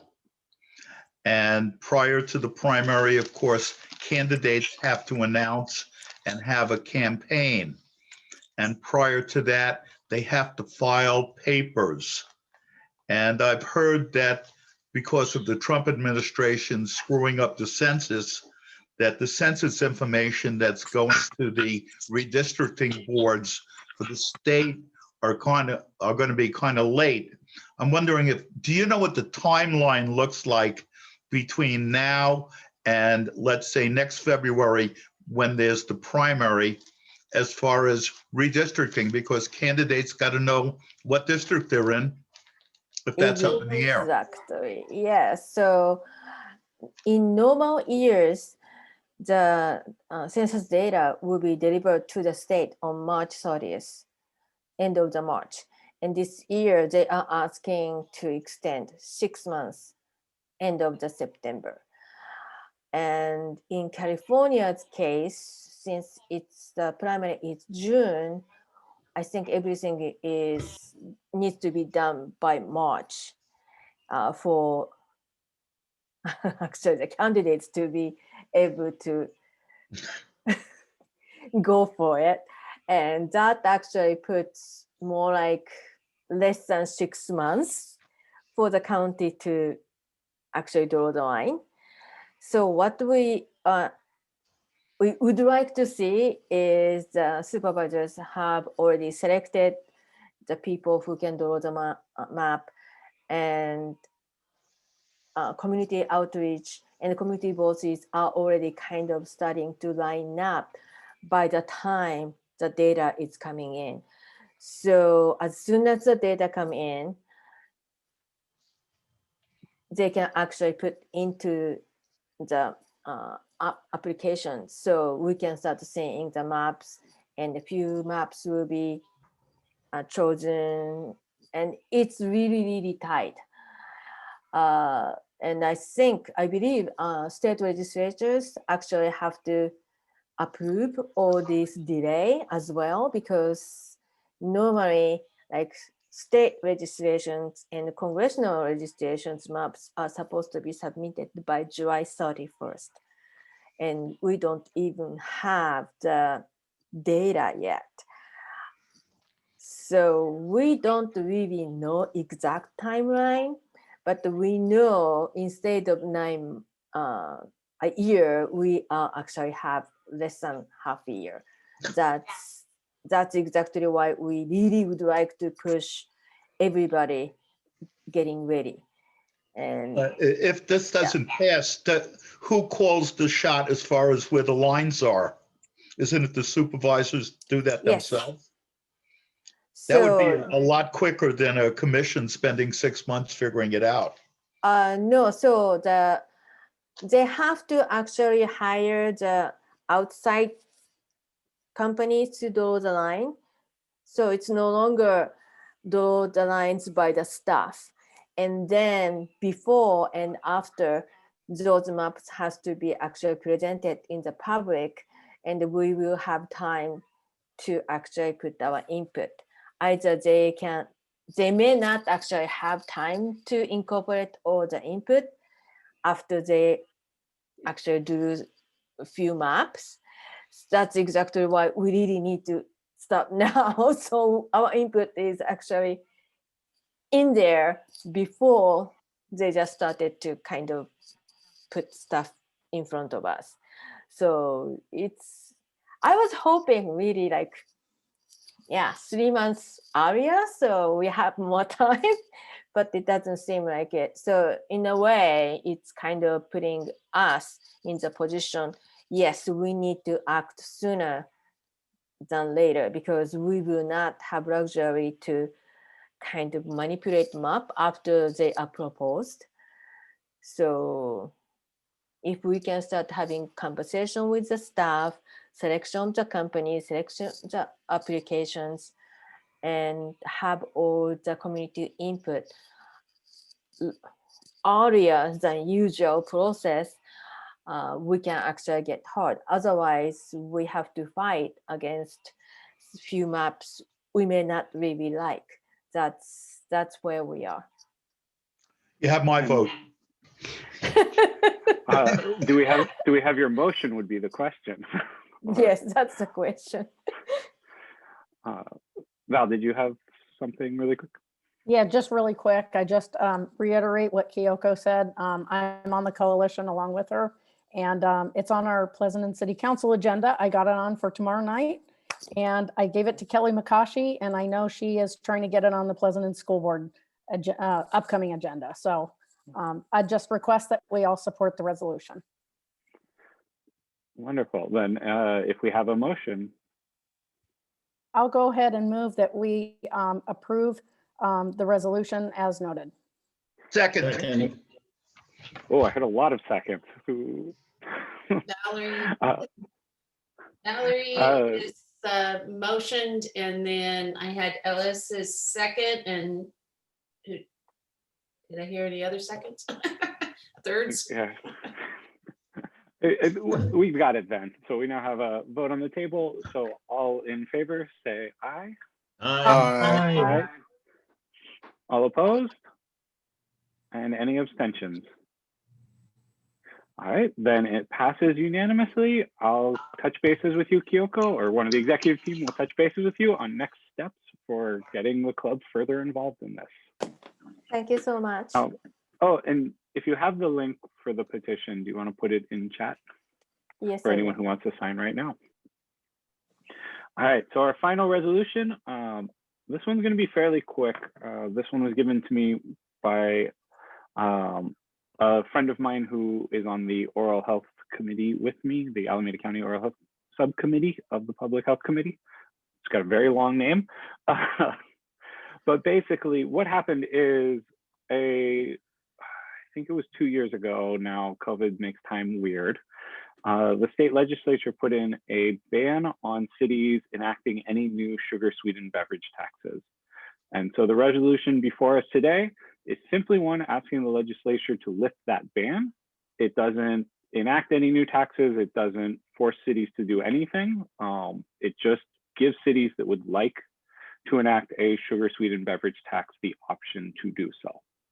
The resolution I did send out does have one correction that needs to be made if we do move forward on this, which is that it says the California Democratic Party. So if we pass this, included in any resolution is that we would update it, of course, to say us. It was a resolution that's been sent now to different levels of the party, and I believe we would be the first club in Alameda to endorse, but I'm not positive on that. And then we'll carry on from there. Van. Does sugar include artificial, I should say, corn sweeteners? Is it included in the definition of what sugar is? Yes, it's Okay.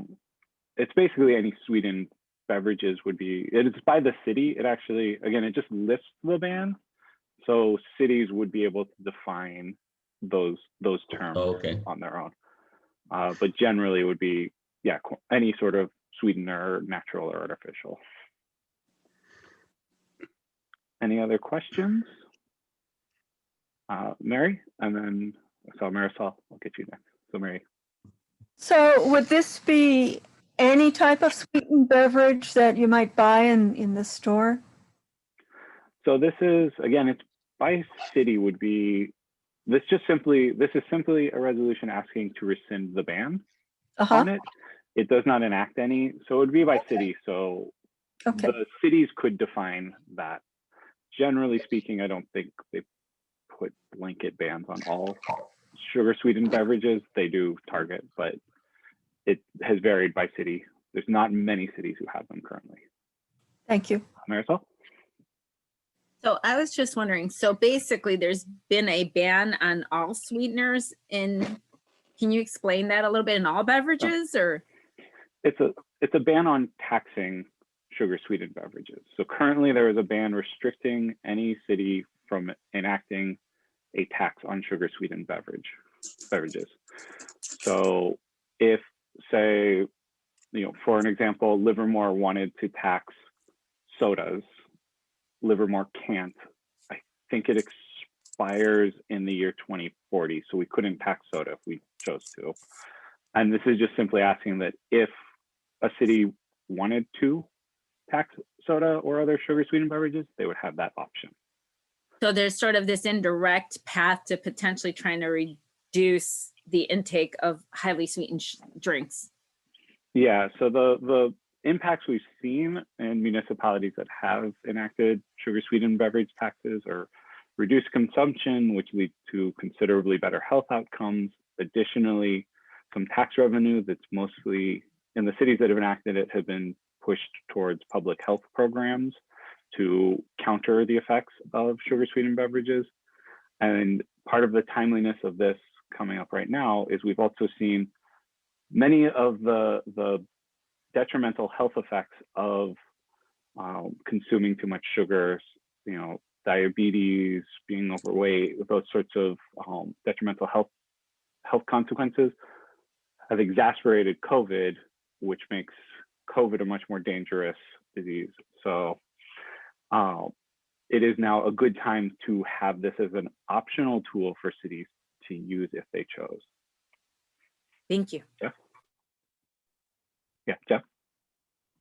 Do you know if the ban was put in via legislation or by ballot proposition? The ban was put in by legislation. From my understanding, the soda companies threatened a ballot initiative, and so it was put in as legislation with a temporary ban instead of going to a ballot initiative, which has much stronger consequences. So it can be overturned by a legislative vote. Got it. All right. Any other questions? Mary? So if this legislation was intended to offset a ballot initiative, if we were to undo or provide an option for cities to undo or bypass the legislation, do you think that would activate a ballot initiative? I don't believe so. For the sake of time, I'm going to give the 10-second version of this. But we were kind of barreling towards a statewide sugar sweetened beverage tax at the time. And that's what was triggering this escalation issue.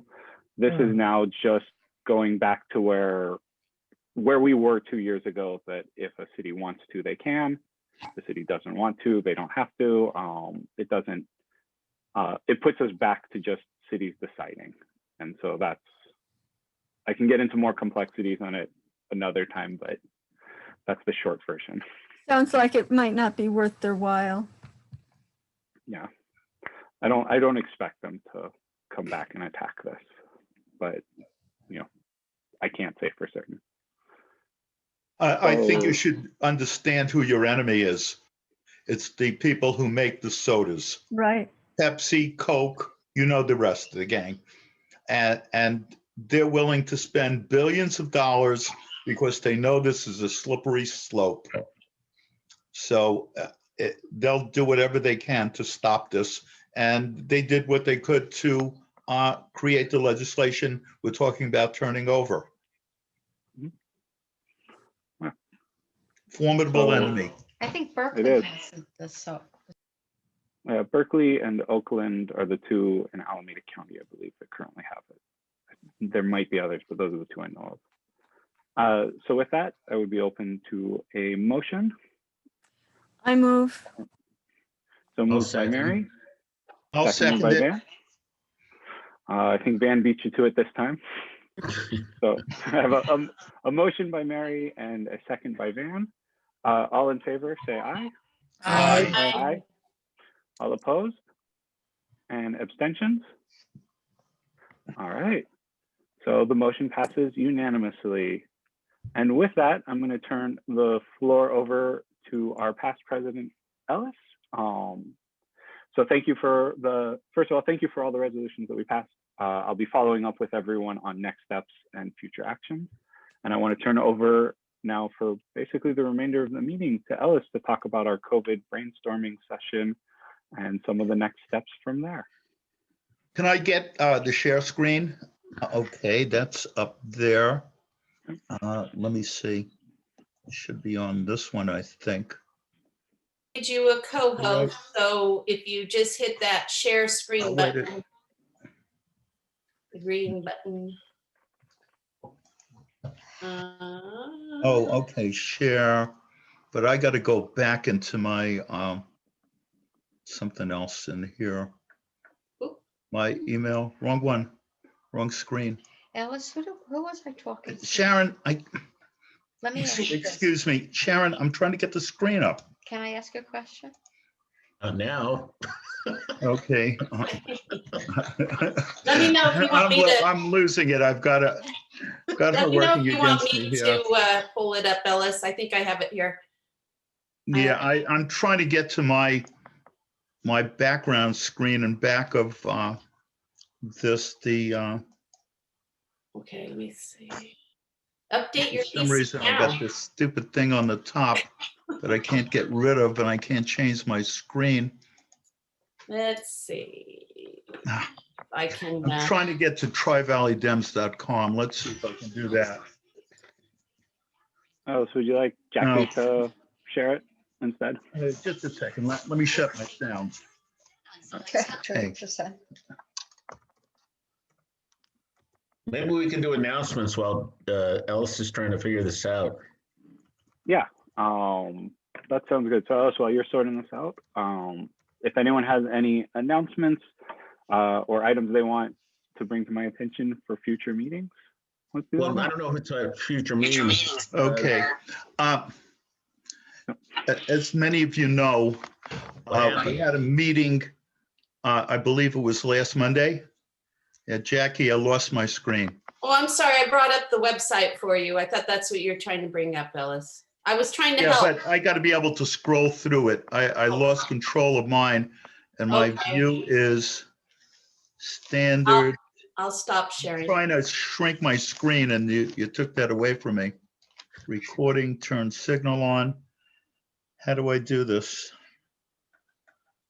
Do you want the? I don't want you to have. I want to have control of my screen.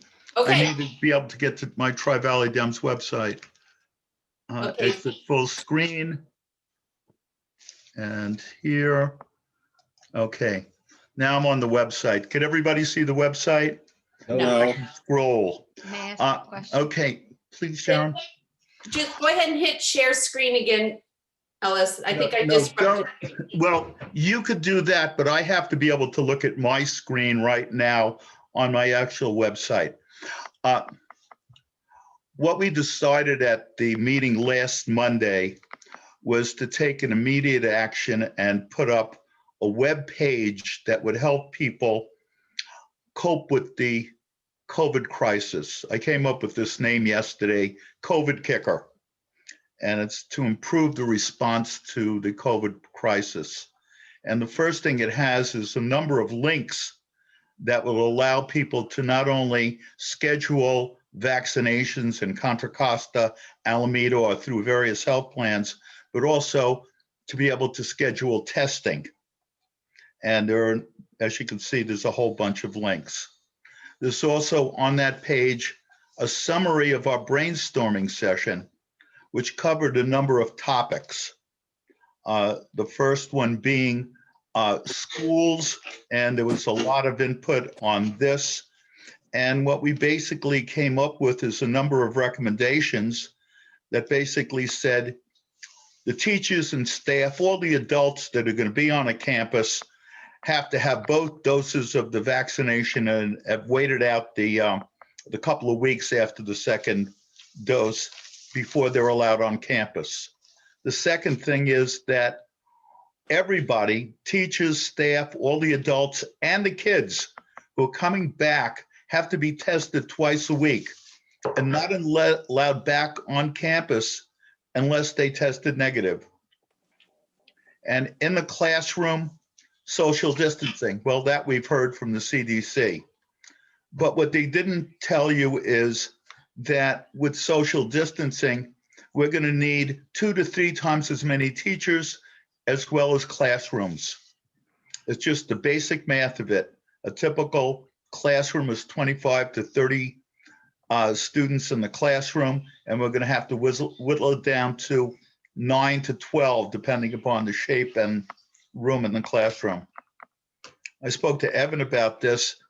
He's saying that there's probably going to be hybrid scheduling, where maybe Monday and Tuesday Group A come in, Thursday and Friday Group B come in, and some people are working from home. We also decided that we should support the teachers union and the guidelines, because after all, it's the teachers that are putting their lives on the line, as well as our kids. And we said we'd contact elected officials and tell them what we think. For businesses, we said basically support Main Street, not Wall Street, support your small businesses. And they will need increased air filtration systems. And that was a major thing that seems to be left out of at least the news reports that I see. So that's important.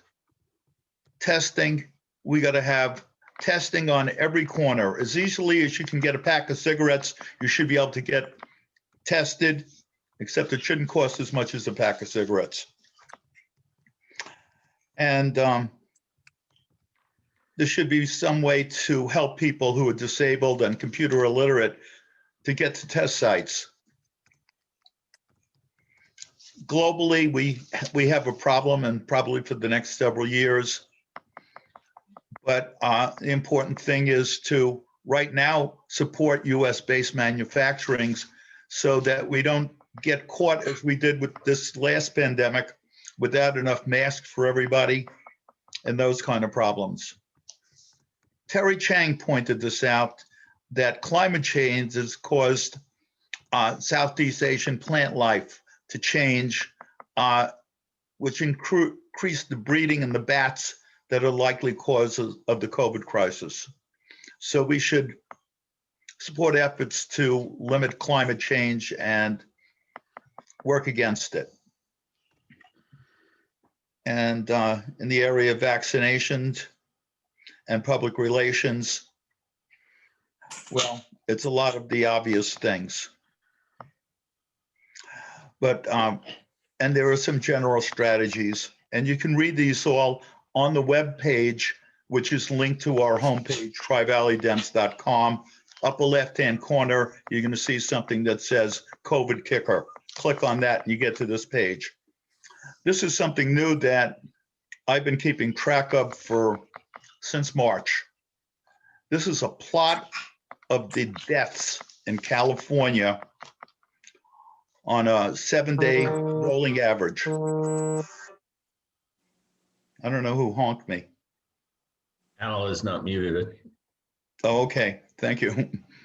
Anyway, the reason I started collecting this data was I wanted to know when it's safe to go out, when it's safe to do various things. And I've come to realize that everything we do is a risk. And we ought to know how bad the risk factor is, how much of a risk we're taking. And you can see at this end, it was 0 deaths at the beginning of March. And at this end, 400 deaths a day on average for the last week or so. And it's gone down from way over 500 at its peak up here. We're on the downward slope, but it keeps on retrenching. And with the new variants, this is an important thing to watch. I'm going to try to update this a few times a week. Right now, this is updated from March 1st last year until today, February 15th. There are a number of sources that I use for this data, and they're also here. I hope in the coming months, or weeks anyway, we'll be able to add stuff to this that'll help people deal with the COVID crisis. Anyway, that's the story, and now I'm going to try to get back to Zoom. Ellis, can I just chime in? It's Kelly McCaughey. Just to piggyback on what you're saying here, I think I'll take a look at this. I know you sent this document out to us. I think it's really important to incorporate a section that really talks about COVID recovery for our youth. And the impacts, especially, from my perspective, helping our students get back on track into school. We know that school moving forward in the fall, whether it's a hybrid model or back in person, it'll be a new normal, and our youth are going to need a tremendous amount of community support, partnerships with cities, the community to help with that social, emotional balance that, as we know, our education system is heavily reliant on that social aspect that has certainly become more apparent with COVID and the challenges our youth have been having to deal with remote learning. So just wanted to add that, and I will take some time to put some other thoughts. But just wanted to thank you for putting this together. You're welcome. And we had, one of them was the psychological effects. I'm looking for it and I can't seem to find it. I remember we had it in here, Ron. Wherever it fits best, but I know districts are working on some things, but there's just so many different ways that different as a community we all can work together to help our youth as well. Kelly, I may give you a call on this to discuss this further as to what we might be able to do on the website to take action. Ellis, who was the? And then I've got some questions. Sorry, I've got some questions from Peter, Mary, and then Ron. Yeah, I think I saw an earlier version of this before the actual brainstorm happened, and I missed the brainstorm. But one thing I think that people should know is that the Healthcare Emergency Guarantee Act is going to be reintroduced by Pamela in the House, and I assume Bernie Sanders in the Senate, since they're working in tandem on this. And in as much as, it doesn't look like we're going to be out of the woods on this pandemic, at least for most of the coming year, probably not until September at least. And who knows what's going to happen with the more virulent forms of virus out there. It's really important that people have a way to pay their medical bills, not only for COVID-19, but anything. And there are way too many people right now who do not have access to care or can't afford it or forego needed care. And untreated medical conditions that compromise your immune system, make you more vulnerable to infection by COVID-19. So I hope that out of this brainstorming session, we can communicate to Mark DeSaulnier and Eric Swalwell, Barbara Lee's already on board, that we need to get this legislation passed so that people can deal with their medical issues and deal with COVID-19 without winding up in bankruptcy court. There's a hell of a lot of people, like 500,000 people in this country were even before the pandemic hit. Well, Peter initially contacted me and was actually the seed for this brainstorming session. And he contacted me about HR 6906, which is the legislation he was just talking about, which would take care of medical expenses not covered by your health insurance.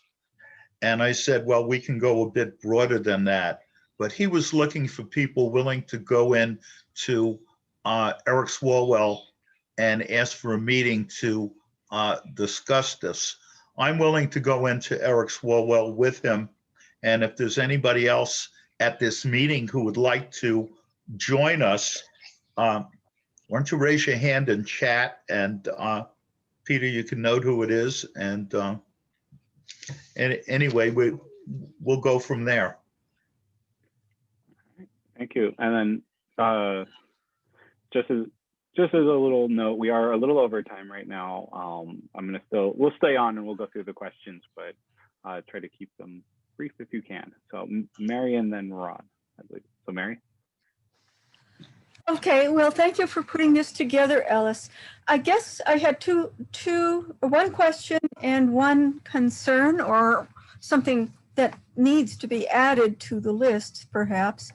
And the question is, in the best of all worlds, where would you like to see this compilation of ideas be used? I'm not really sure. And that brainstorming is that kind of thing, in that you come up with some ideas that I'll call half-cooked. That doesn't mean that the other half can't get cooked. But it was unclear as to exactly how we can do something positive. The thing that we could do immediately positive was put up this webpage with all of those links on it and some of these ideas. And maybe some of our members will take these ideas as seeds that would create some solutions, because some of these are just, this would be nice, but how are we going to get there? Yeah. And I don't pretend to have all of the answers. Okay, and now the suggestions or input. There were a number of suggestions, excuse me, about how to get the kids back to school and what's necessary to do it safely. And they were all very good. I subscribe to, well, as you probably know, before COVID, I was running a small tutoring business. And so I'm interacting with kids in school districts a lot, or I was. And I still subscribe to regular newspapers every day. And so one of the things that seems to be, excuse my frog voice, one of the things that seems to be a problem around the country is the need for all of these modifications in program, in teaching, and the lack of funding. There is not the funding to back it up. In addition to all the things that you mentioned, many schools need to change their air system, their airflow system, and there are inadequate hand washing facilities that you didn't mention either. And there are going to have to be regular ways that kids can wash their hands. There's going to have to be fresh airflow. All of this is very pricey. Is the federal money that's coming down going to even take care of a small portion of this? And where will it get paid for? Well, I think $1.9 trillion has to have a budget that's about 2 inches thick, maybe thicker than that. And I started to look at the plan that's on the White House website, and that's about 200 pages. And it vaguely describes a whole bunch of stuff that they would like to do. But I don't know what's in the $1.9 trillion package. And frankly, I doubt that there's anybody who really knows the whole deal. I think people have a different piece of it. I don't think Biden has it. It's Nancy Pelosi putting that forward, and whatever they've delivered to the Senate, which the Senate hasn't voted on, and whatever they work out in the negotiations between the House and the Senate. That's what's going to go to the White House. So right now, I tend to think that everything's up in the air. It's a big concern. Anyway, thank you. Thank you. Ron. About 80% of the text on that page is the summary that I wrote based on my notes from our brainstorming session. Now, I didn't remember everything, and I don't have as many ideas on that as we have in our membership now. So I'm suggesting that anybody who's got some ideas, and maybe we put them in a bullet form, bullet point form, like I did on the most of those ideas, and send them to Ellis, because we've got some good ideas now, and the membership, I'm sure, will come up with more. So I don't think it's a closed document. I know most people have your email, but how would you feel about putting your email up right now in the chat for anyone who wants to send you ideas? My email's on the About Us page, and so is Evan's of the website. And I think that everybody has my email address. But if you got some good idea and you're gonna send me an email, give me a phone call. Tell me it's coming. Okay.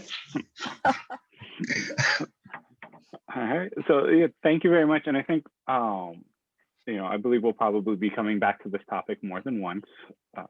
It's an ongoing concern.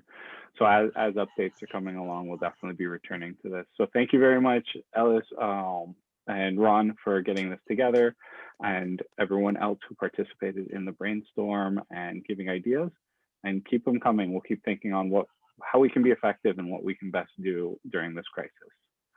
With that, I think the last thing is just general announcements.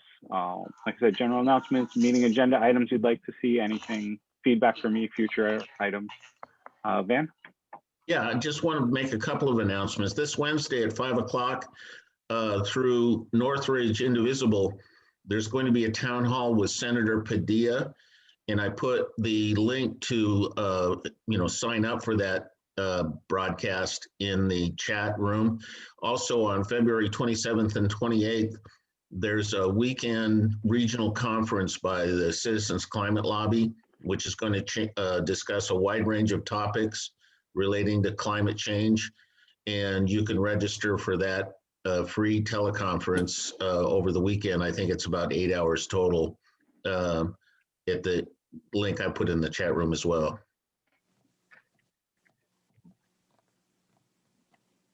Perfect, thank you. Any other general announcements? Then hearing none, thank you all for my first meeting as president. It was great. I appreciate all of you. So thank you very much and have a wonderful evening. We are adjourned. You do the same. Good job. Remember to, Thank you, Evan. Bye, everybody. Well done, Evan. pay your dues if you haven't. Good night, everyone. Who was the nurse, Ellis? Hey, Ron, I realize I left a few items out, and it had to do with just messing around with the website. But I have the original stuff, so I will increase the what we have on that page. There were mental concerns that we had. Oh, so yeah. Ron, who was the nurse that I was telling you about? I don't remember.